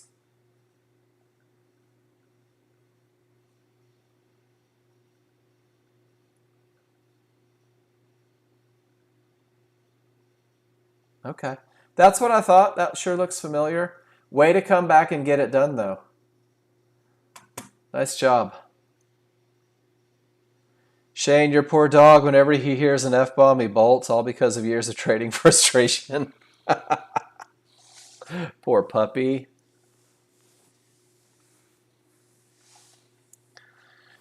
Need him to howl every time you drop an F-bomb. Cute party trick. Guys, if you got the best of the best, there was divergence.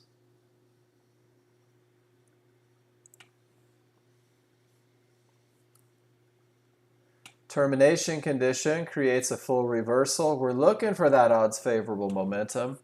Smalls are starting to break below a little bit.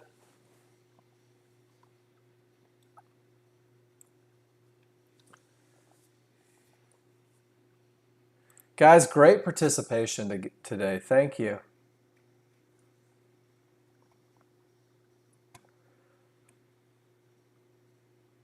Arnold, I'm not mad about the entry. Your triggers were split. So I'm going to look at a couple things on this one. And I think that the most important thing to remember on this one is that that was your best trade, right? That was the one without divergence. That was the one that pulled back to the mid-band on both charts. Like, that was your best. That was your rules met. Holy smokes, don't miss this trade. This next trade, you still have odds favorable momentum. I do like it. Look where your small triggers are, starting to bury inside of those large, and you get a loss of momentum. You only have one line where it can happen, but you do have split triggers. Not the best look on a 5-1. Still, great trade. Good looking trade.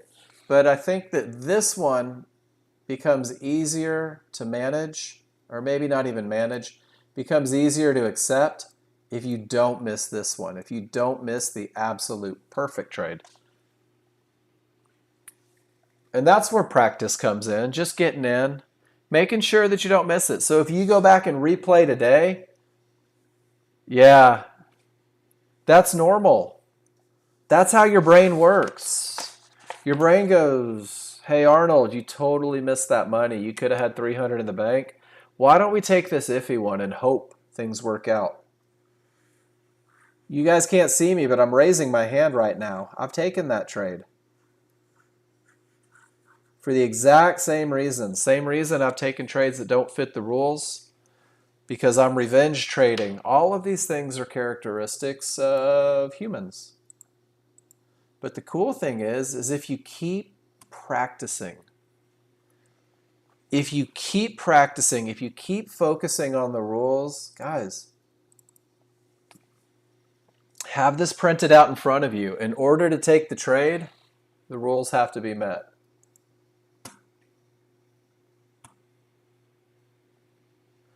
Addicted to hopium? We've all been. No, there's this clarity that comes, guys, through repetition. There's this clarity that comes the more pictures you take, the more you practice. And once you get over the sting of posting losers, nobody enjoys posting losers, guys. I totally get that. I hated posting losers in the beginning. Can you imagine being the younger brother of the CEO of the company and having to post a loser to suggest that I couldn't trade the software perfectly as a brand new user? It was horrifying. But eventually I decided that I wanted to be good at this, and I started posting my losers. So Good stuff. Guys, we hit 74, 73 to the tick. No, I finally got as big as him.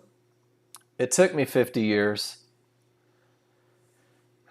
All my surgeries worked, so he's a little more broken than I am. Guys, when we talk about termination conditions, one of the termination conditions that we respect is a cyan divergence line. Price reaches it, and to the tick. And absolutely none of the trigger lines break through. John says that he lost his patience and put a stop in the wrong spot. He's going to admit it so you can see someone mess up and not get paid for doing it wrong. 21.3 takes the pivot stop out at the mid band. Oh, got stopped out. Moved to stop too soon. That's all right.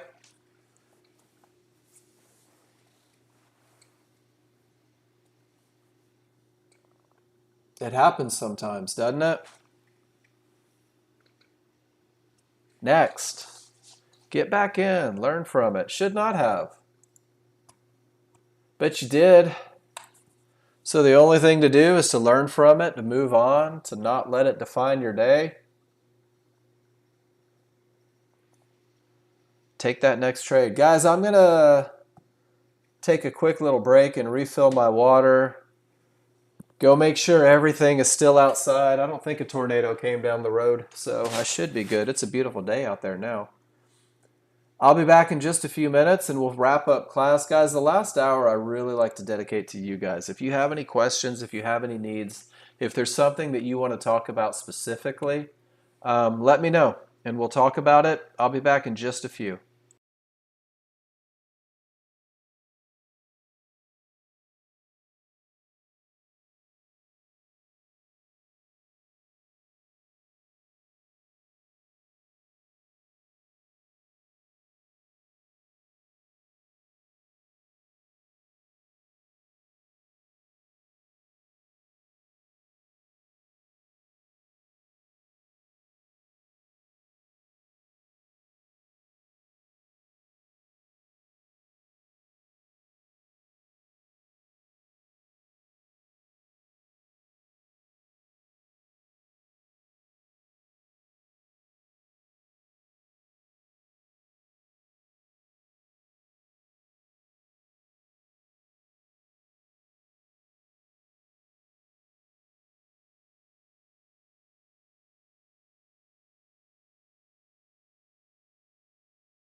last hour.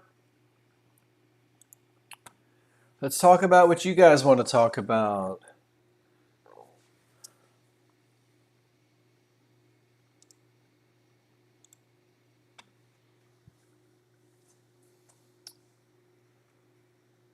John took the first entry, actually took the pullback, trading into that pivot stop out. With all that momentum, he says it'll probably retest. First target reached right there at the 1-to-1s. Second target just above break even, no reason to lose anything. Looking to get to that next Fibonacci area, but showing some respect to that 50-50 with divergence.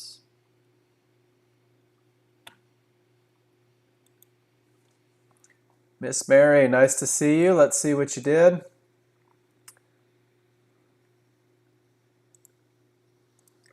All right.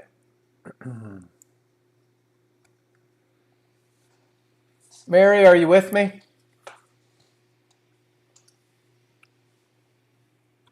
Awesome.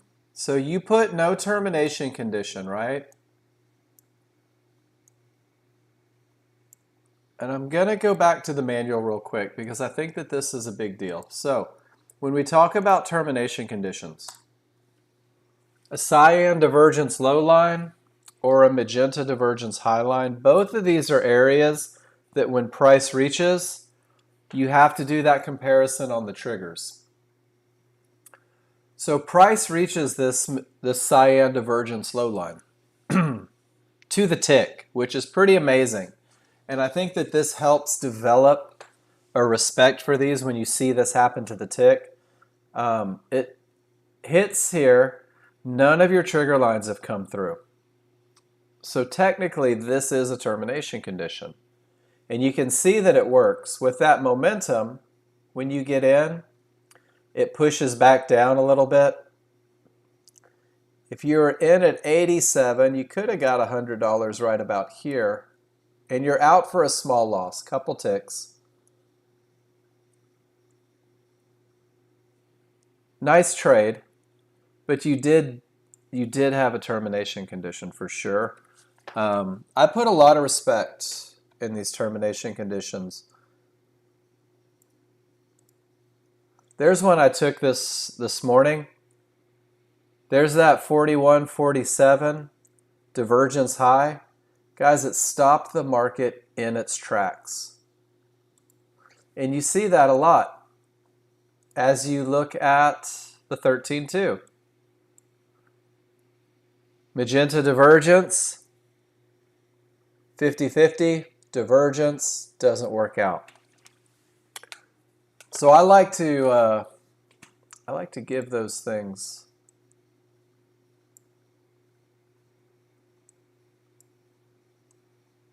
a little bit of weight when price trades into them.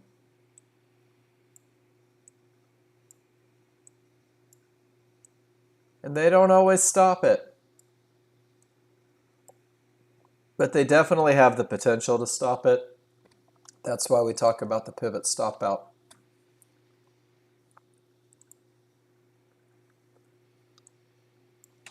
Shane, this may seem kind of like duh, but I'm seeing the rules and trigger location not only looking to enter, but also keeping me out of bad trades and painful losses.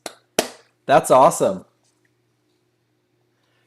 Absolutely, Mary. They are just like you would a fib. So when we talk about key areas, and Shane, I think that's awesome.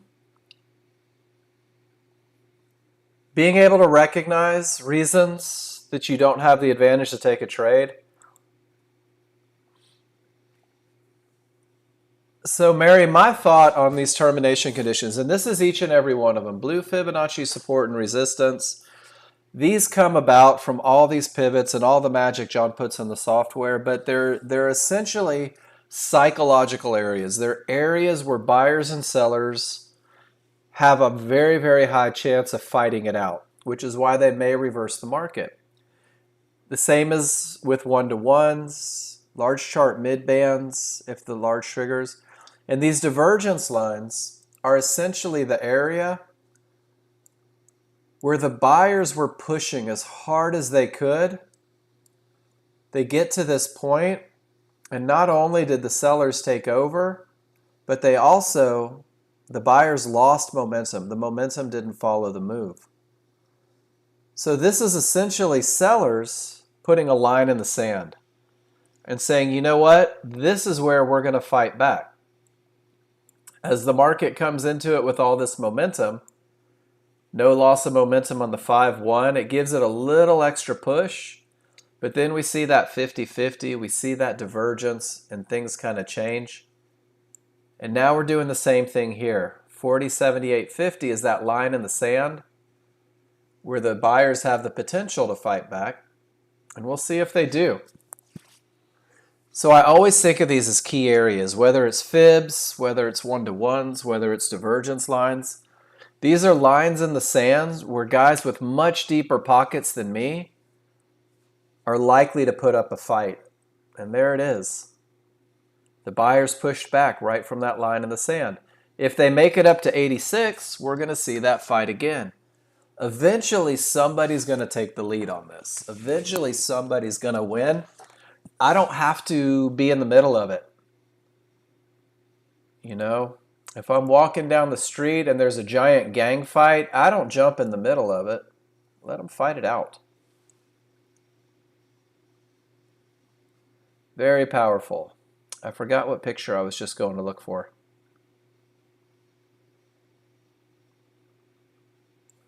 Don't remember. I was going to look for something. Oh, I remember. And you guys probably get tired of me posting this picture, but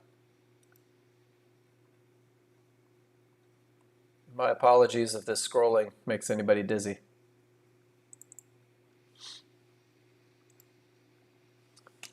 Knowing your place in the market, right? The sharks are the big money investors. Guys, I'm stinking analogies. Ask my wife. This is the one analogy that makes sense to me. It's these big, deep pocket, tons of money guys and gals that are creating tops and bottoms, that are creating these Fibonacci supports and resistance, that are establishing these divergence lines.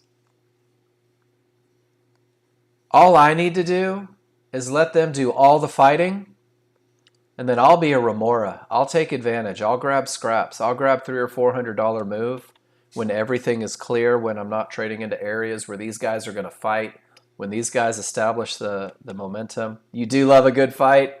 There we go. I'm going to get you in an MMA class, and we'll keep it out of your trading.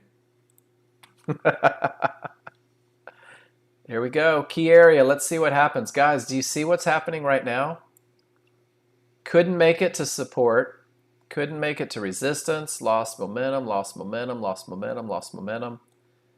You are literally witnessing the fight between buyers and sellers, guys. Who's going to win? Who knows without question who's going to win this fight? I don't. What's my 21 say?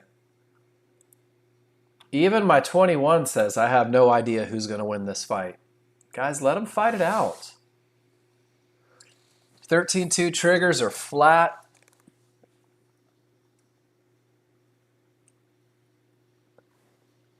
And then Shane, this kind of goes back to what you're saying.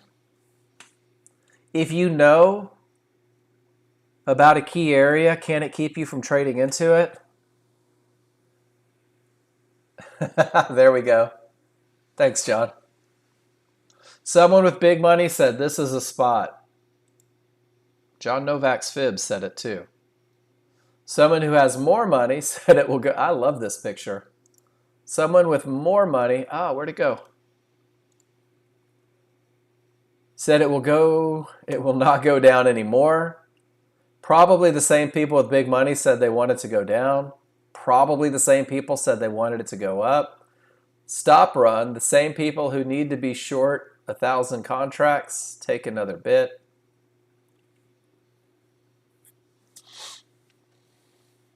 There is absolutely no reason to jump in the middle of that. Let them fight, guys. Eventually it'll clear, won't it? And we're watching it on both markets right now. So what does that mean for you as the high probability trend trader? And John's exactly right. The cool thing is it does become obvious.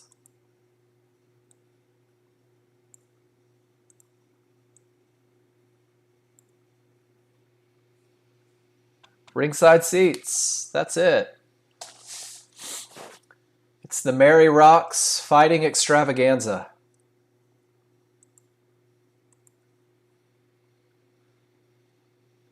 Isn't that cool? From resistance to support to resistance. And now they're just fighting. Let's see who wins. Sitting on your hands. And guys, there's another thing that I learned about these is I want you to see you get a 50-50, you get a 50-50.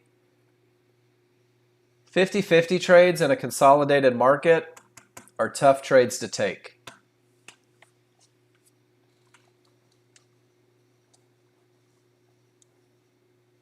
So the buyers wanted to get up to this resistance, right? Probably profit targets. Let's see what happens.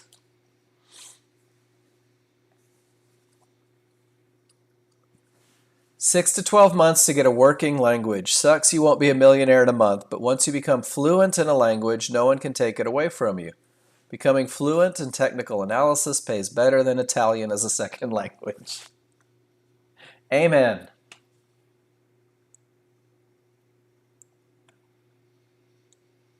I like that. I do. A little wisdom. So here we go, guys. 50-50, right? Smalls above, large below. Two divergences have printed on an area that hasn't been broken yet.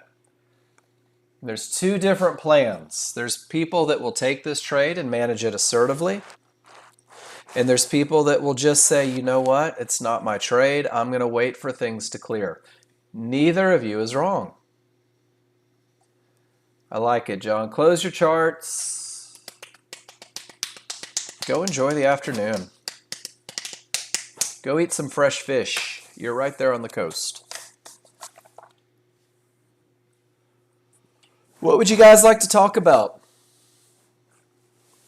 I feel like we've had some great conversations lately, some great discussions.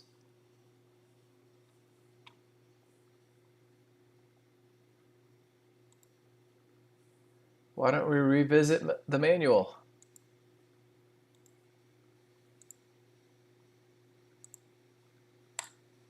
I love this picture. We talked about this earlier too. What's your path to becoming a confident trader? Post your trades in class. Get that feedback. Guys, I'm here 15 hours a week, every week, to give you feedback on everything that you do. As you can see, John Novak likes to pop his head in here, add his 2 cents. Track your real-time performance in a spreadsheet. Go back and study everything you do, guys. You are going to realize patterns over and over. You're going to see the same thing happen on 50 different days. And then you're going to be able to build that little database in your head that says, hey, when this happens, I have an advantage. This typically happens. Learn your rules, write your plan, keep it simple. Simulate your trades. Post pictures in class until you're sure you have the correct rules. Don't practice the wrong trades. Simplify your 2 trades, 1 trade. Practice them so much they become easy. Go back and retrade the day, fixing your mistakes. If you miss the best of the best trade, make sure you take it. If you took an iffy trade, make sure you don't take it. Guys, I had this talk with someone the other day. Market replay isn't about making $10,000 and feeling good about yourself because you did it. You're replaying a day that you've already seen. You're supposed to do better. But what you're supposed to do is fix mistakes. You're supposed to do better and not use it as a, hey, I'm awesome, look at all this money I made. You're supposed to use it as a, look at what I can achieve when I take the right trades. Look at what I can achieve when I manage my trades properly. That builds confidence. Take pictures of the correct trades and repeat the process every day until you always take the correct trades. Arnold, you say, I've had both ES and MES together. There's some fibs on one, not on the other, but if you're iffy, you won't trade. And I think John just said it. They're two different markets with two different people trading them. Same thing with crude and micro crude. They're two different markets. The people that are moving crude are not taking the time to move micro crude. They're close. They are close. Yeah, if I don't care for crude oil so much because there's slippage. Those aren't so close. But the ES and the micro ES come out pretty close. Look at that, guys. There's that 50-50. 1, 2, 3, 4 divergences. Remember we talked about those fights? Guys, there's your fight. You can see it on the 5-1.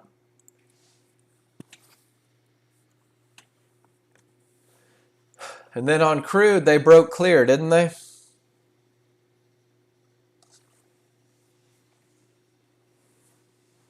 Arnold agreed. I think micros in general, because you trade your butt off and you do it great, and you make $40 after you pay commissions, and you're like, would have been easier to go buy a scratch off. Tail into momentum, no divergence. Window of opportunity, right? That's the area where the market is most likely to continue if it's going to, per the rules. And where is it likely to go? 75.66. Based on Fibonacci. There's your reversal bar if you got in just above the mid band. You've got 2 to 3 ticks of risk at this point. Where's your $100? If you're in at 34, congratulations, you just made $100 and now you're break even.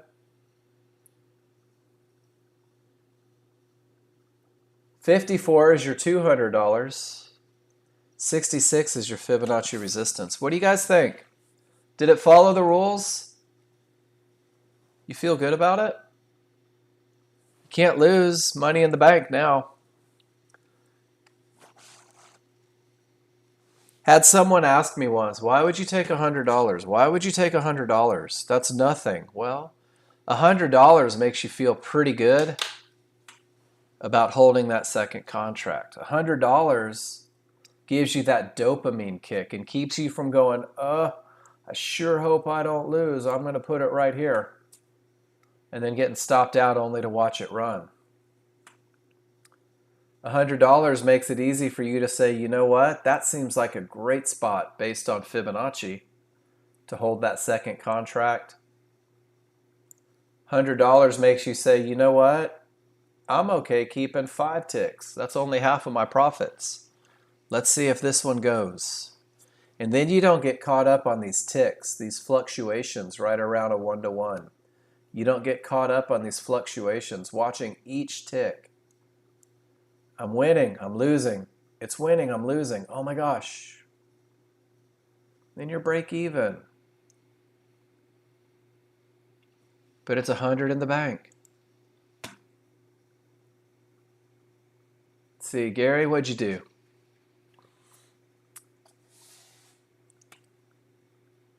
Gary didn't get filled. Tail into momentum. No divergence. Perfect window of opportunity. There was an opportunity to make $100 and go break even if you wanted to, just didn't get filled. That's all right. I like that you took a picture of it.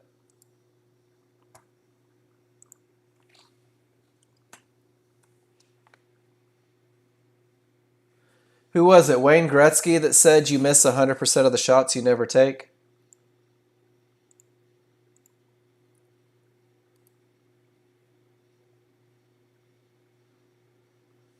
So Arnold, I think it was you asking. 21 says odds favorable. Pulls right back to a midband and support. This is an area likely to stop the market. The large triggers are a full bar away. I'm not saying that there's a long trade, but Arnold, I think that entry that you were talking about earlier, is this a potential entry? Well, you may find yourself with a plan that gets you there eventually. You can use your knowledge of termination conditions. This is an area likely to stop the market based on trigger line location when price reaches support in the midband.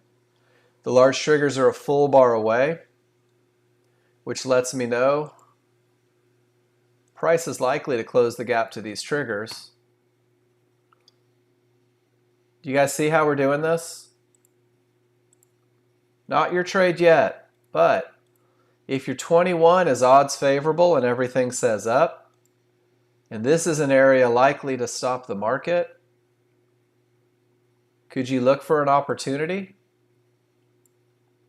at that area likely to stop the market to take an entry, to take quick profits, to get to break even? And then if this market continues all the way up to that next area, it's $450.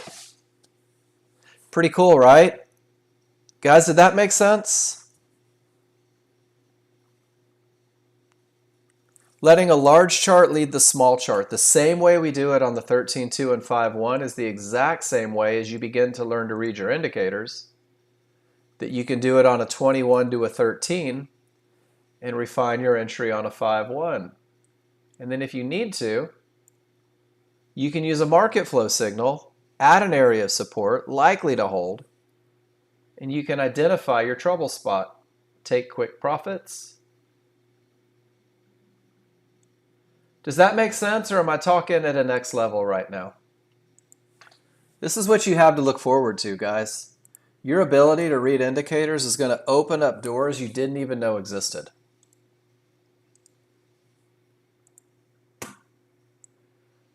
All right, I'm going to go mic silence for a minute. If you have a question, I'll answer it.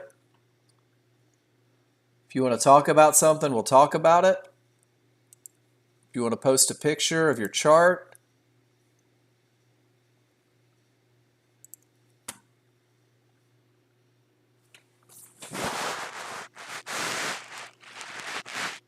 awesome. Arnold, thank you for being here. I appreciate it. Your questions, your charts make this a great class. So keep coming back, keep posting it.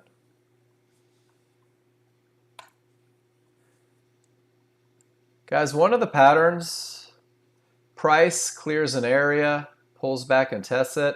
They love to finish the move, a little unfinished business. Got a trouble area, but as you begin to incorporate, you might be able to take advantage of it. Take some pictures. It's not high probability.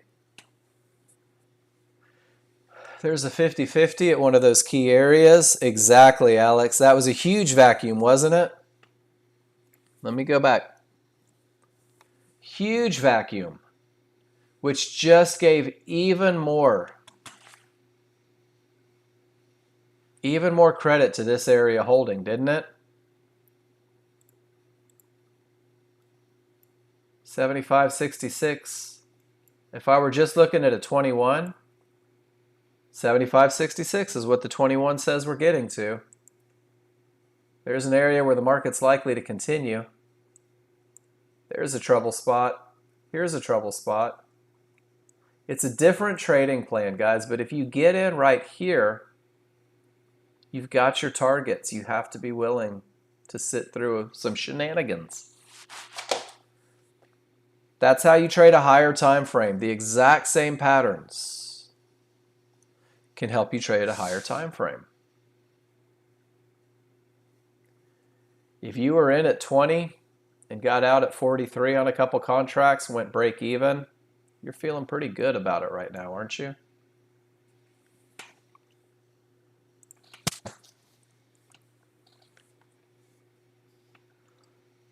$50-50. Divergence, small's inside of the large. Look how it pushes up beyond. Where does it push up to? Pushes up to a midband. Other side of those 1-to-1s, no trade to be had.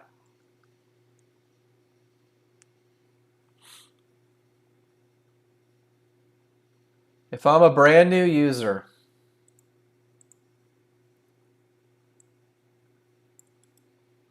why do you guys suppose I put this in there?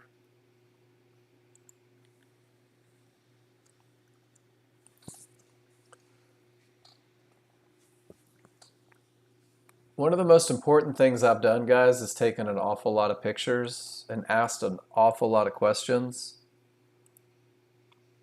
My library started fresh about a month and a half ago. I'm at 2,100 pictures. Whoops, get back to the editor. All of these pictures, save 1 or 2, are from today. Take pictures of the perfect entries, even if I'm not in front of the market to get them. Take the pictures of 50-50 trades with divergence. This was from yesterday, identifying a window of opportunity. I take pre-trade pictures. My rules are met. There's my order waiting. Another 50-50 picture.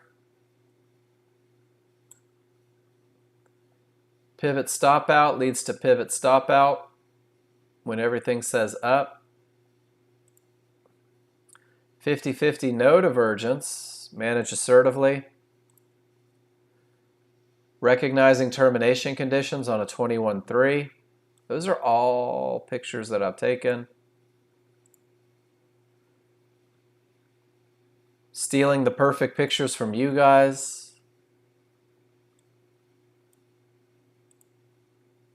Talking about rules. Guys, all of these, over and over. I steal your pictures as much as I use my own pictures.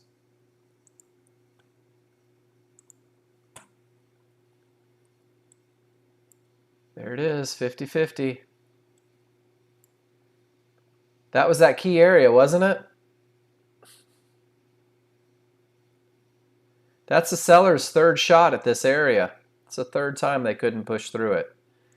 You guys knew it was there because you have Nexgen software. Congratulations on your good decision. There we go, guys. 75.66. Finished the move, didn't it?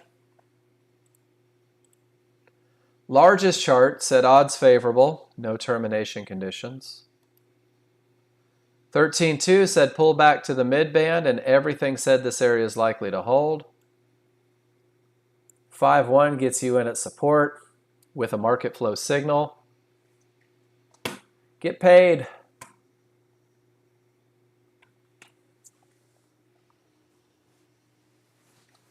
All right, I'm going to mute some stuff, guys. We got about 25 minutes, and I think you guys fell asleep, so that's okay. I'm not mad at you.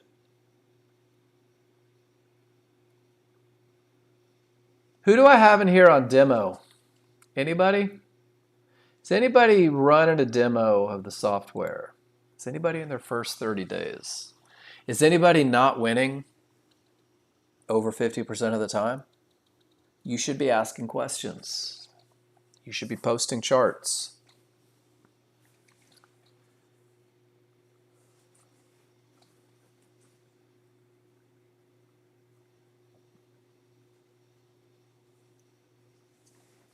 Nice job, Yuri.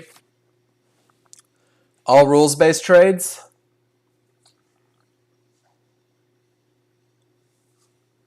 Beautiful. Does it work?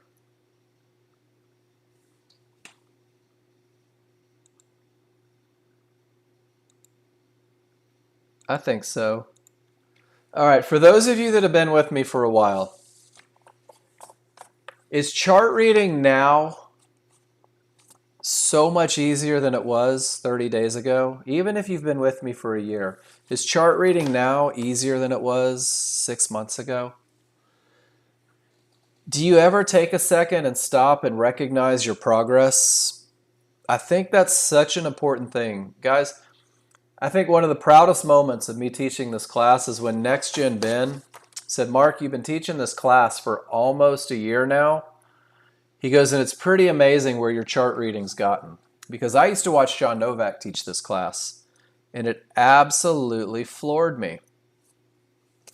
Yuri, I'm the same way. When I get a little sideways, when I start forming opinions, I go right back to my strict plan, and it sets me up right back on track every time. If you're not winning all the time, guys, maybe management's your weak point, and that is for a lot of people in the beginning. If you can nail your entries but you're mismanaging, has anyone tried this? This super simple, hey, hypoxic, great message, hear you loud and clear. Has anyone come back and just gone, all right, you know what, I'm going to keep it super conservative and I'm going to focus more on getting quick profits and not hoping for home runs? I think this helps a lot. I really do.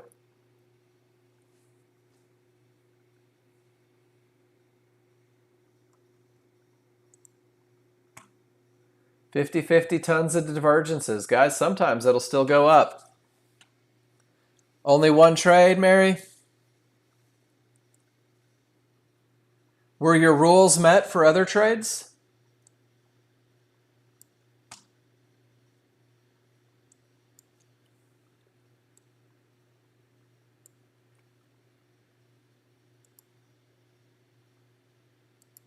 Let's go back and look. Odds favorable, no termination conditions. That was a short trade. If you didn't catch this one, okay, missed you by a tick. Good, Yuri. Guys, we develop management plans. We develop entry plans. And you will very much identify your comfort levels really quickly. So, Mary, on the ones that missed you by a tick, here's a question. For example, this one, crude. Let me see if I can find a good example.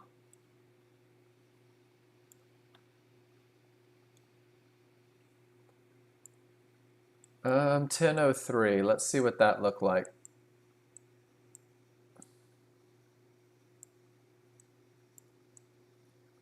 So one thing that I see, I'm going to go right here, is that people will have the advantages and they'll feel good about it. And sometimes they put their entry above that lowest point of resistance or below that highest point of support. And they're like, well, I don't want to get run over, so I'm going to change my entry a little bit instead of going a tick or two below, because people hate to see things go negative. Oh, it kills people to see the P&L move against them, and they will forget instantly that they have the advantage of momentum, the advantage of no termination conditions, that everything on God's green earth says that they have a winner on their hands. And they'll miss the entry so they don't have to watch the P&L go against them. I see that a lot. I was guilty of it. I was guilty of it quite a bit. And guys, I don't mind telling you where I've had problems. For example, I see people missing trades like this because they put their entry at the wrong end. And they're like, oh, I don't want to get run over. I'll put it at the bottom. And then it goes without them. And then they make a bad decision next time and they jump in somewhere up here. So if you miss by a tick, make sure your entry was in the right spot. This mid-band moves. Make sure that if you put an order here and the mid-band moves, make sure you adjust. It'll help you out a little bit. So, Mary, go back and look at the ones you missed.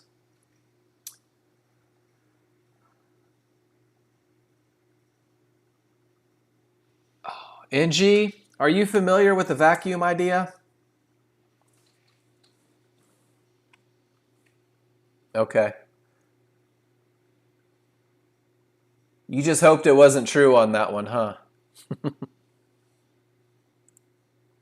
It happens. Guys, when you sit too long,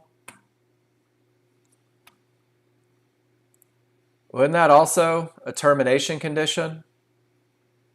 And not odds favorable momentum? That's okay. NG, you're an amazing chart reader. You've proven that over and over and over again. What does this remind you? It reminds you that you're human.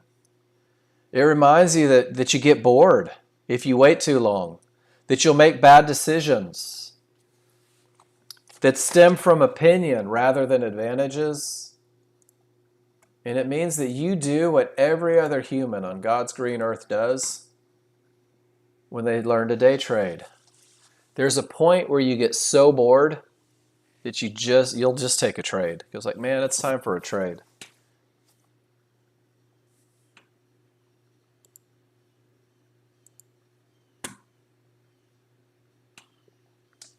Anything can happen, right? Tail end of momentum with a loss of momentum. And guys, you had a window of opportunity that was 2 points wide, which means that you're looking at almost 4 points of risk without the best look. You're looking at almost 4 points risk with a loss of momentum. Identifying advantages is just as effective as identifying when advantages are gone. So NG, we see this one, right? Price reaches a mid-band. Guys, this is a termination condition. Price reaches a mid-band. Large triggers are a full bar away. If you weren't with us on that vacuum concept, when the space between the bottom of this bar and the large triggers,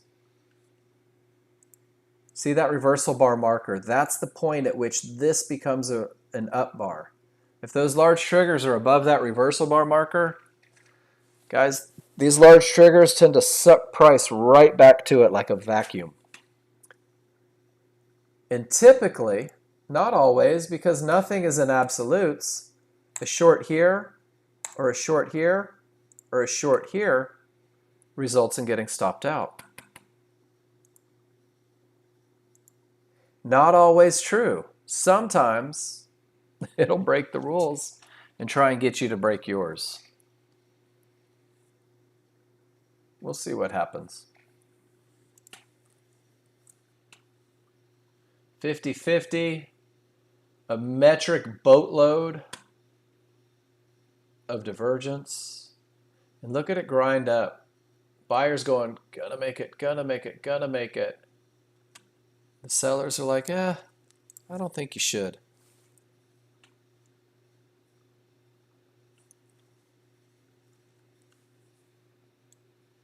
Which market? On the ES? I've got a green HVA from way back. Nothing to do with it. Absolutely no rules met for an HVA trade. Missed this one. All right. And then you got the second one. Mary, I like that. I love this though. No divergence. It's right at the very beginning, and you see this a lot when it's coming from an area. Everything says down. And that one, there's nothing wrong with missing that one. That one just didn't quite get to where it needed to go, did it? And then it looks like the market makes it. And I love your entry. And this second divergence was a reason to get out. And you did a great job managing that one. You took a calculated risk into that area, and it didn't work. There's a lot of people that trade the software that have a plan. If it's coming from a good top, if there was a full reversal, if everything says down and every chart agrees, there's people that'll trade into that one. And that one just didn't get up high enough. Maybe it did. Maybe it was close to that mid-band. But if you were debating whether or not to take it, it's better to not take it and then decide that you shouldn't have. Or better to, how am I trying to say this? It's better to not be in it than to be in it and wish you weren't. So if you're in the middle of a debate, nothing wrong with not pulling the trigger. Odds favorable. Guys, we got no termination conditions. Everything's through, right?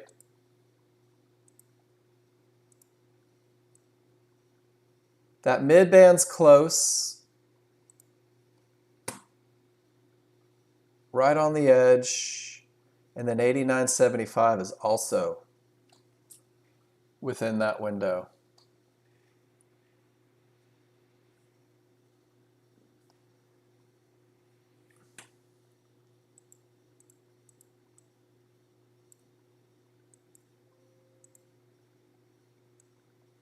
And now our window has changed dramatically.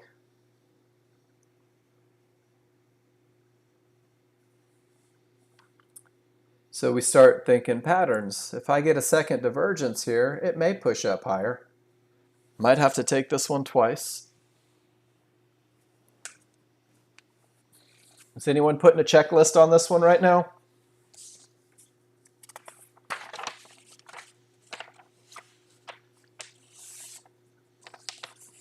What's that checklist say? Odds favorable momentum. No termination conditions. Pull back to an area inside of favorable large triggers.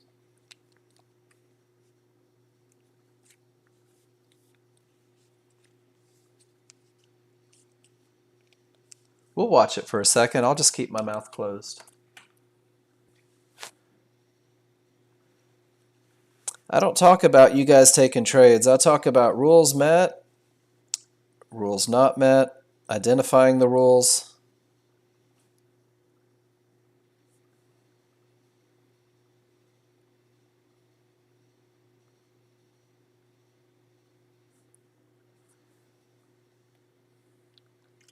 Doesn't look like that one wanted you, did it?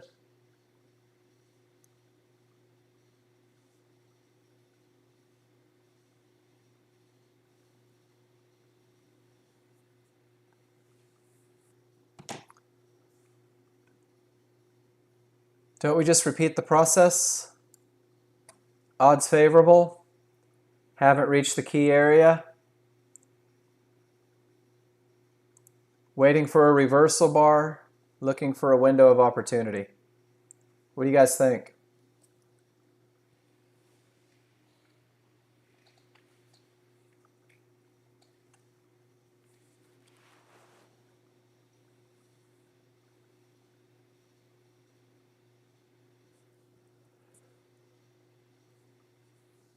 You guys done? Did we get sleepy? Been a long day, right? A lot of action, a lot of chart reading. A lot of trying to make decisions. G time, you're not sleepy.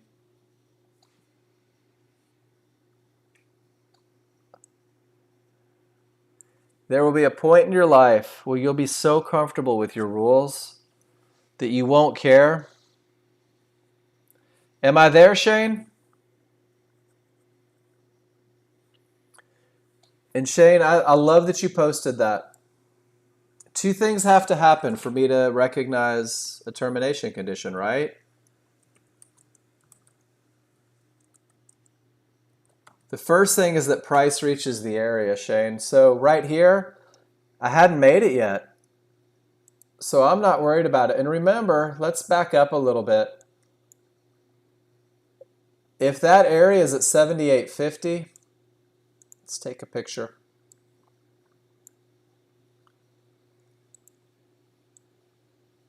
If I'm on this bar right here, where I haven't reached the area yet, my pullback is all the way up here.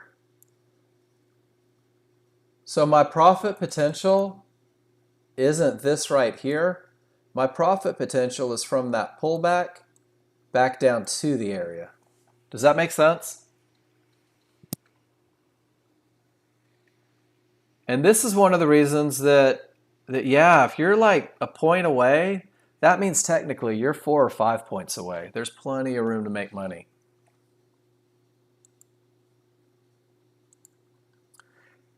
And guys, sometimes you're going to have this circle and no trade. And you're going to have to be okay with it. What does it mean? It means that this wasn't your money. It means that somebody with big, deep pockets pushed that thing down and never gave you a rules-based entry. It's just not your money. It can be frustrating, but it doesn't mean that you have to change your plan. People ask me, Mark, how could I have gotten into this one? Well, you would have had to break your rules. And then I go into this silly little tirade of how many times has breaking your rules worked out for you compared to how many times it hasn't. Guys, anything can happen. Triggers, loss of momentum, haven't chased in 2 weeks. I think it's great. And guys, I can tell you that there's people in this room that have plans based on areas breaking and jumping in. But they're plans that are well thought out. They're plans that have, they've gone through and they've weighed it. How do I do this so that it wins more than it loses? Here I've given away the advantage of momentum. My 5-1 has confirmed that I've given away the advantage of momentum. If you took the long trade without any momentum behind it, it didn't bode well.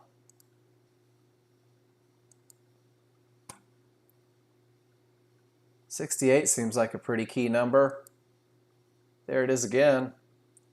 There it is again. I wonder if I had an 8.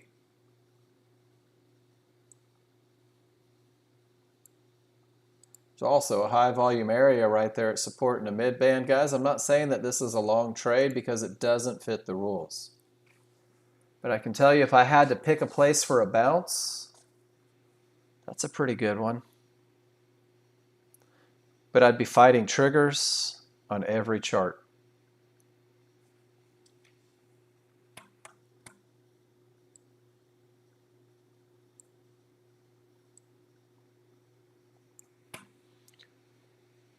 All right, Mary Rocks. Really wanted to take this trade, but didn't. Weak triggers plus divergence. No trade. Mary, virtual high five. And you've been so patient, right? You're dying for a trade right now.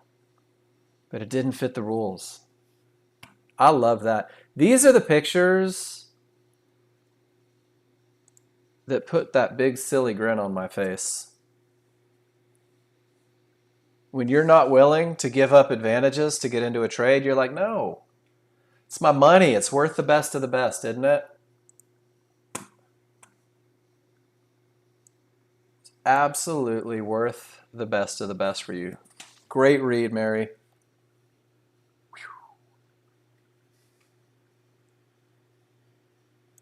Down she goes. Termination condition. It's not my trade.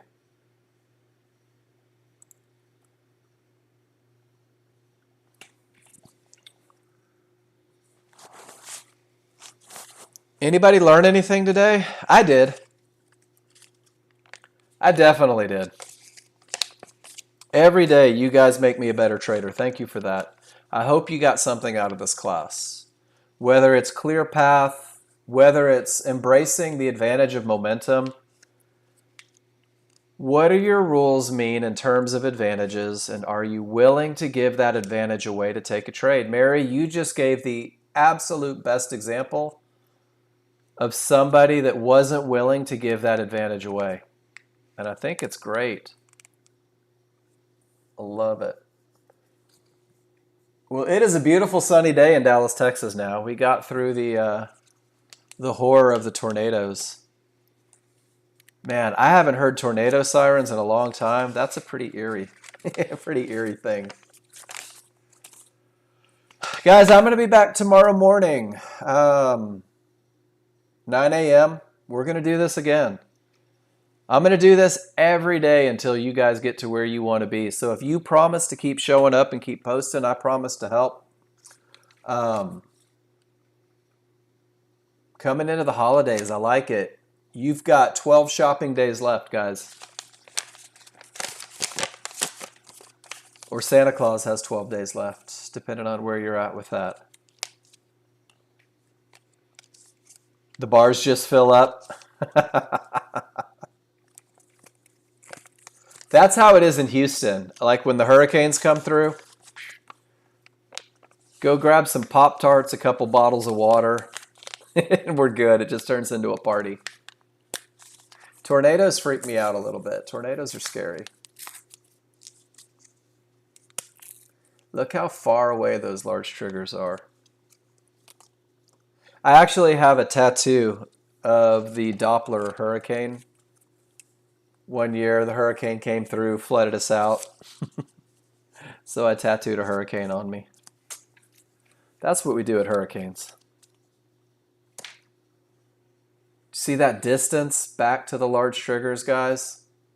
Right? Right at that area that we said was likely to hold, and sure enough it did. Right at that green line. I'll be darned.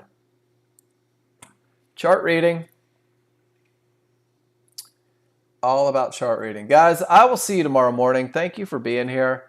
I hope you guys know this. I always say it. Not everybody takes advantage of it.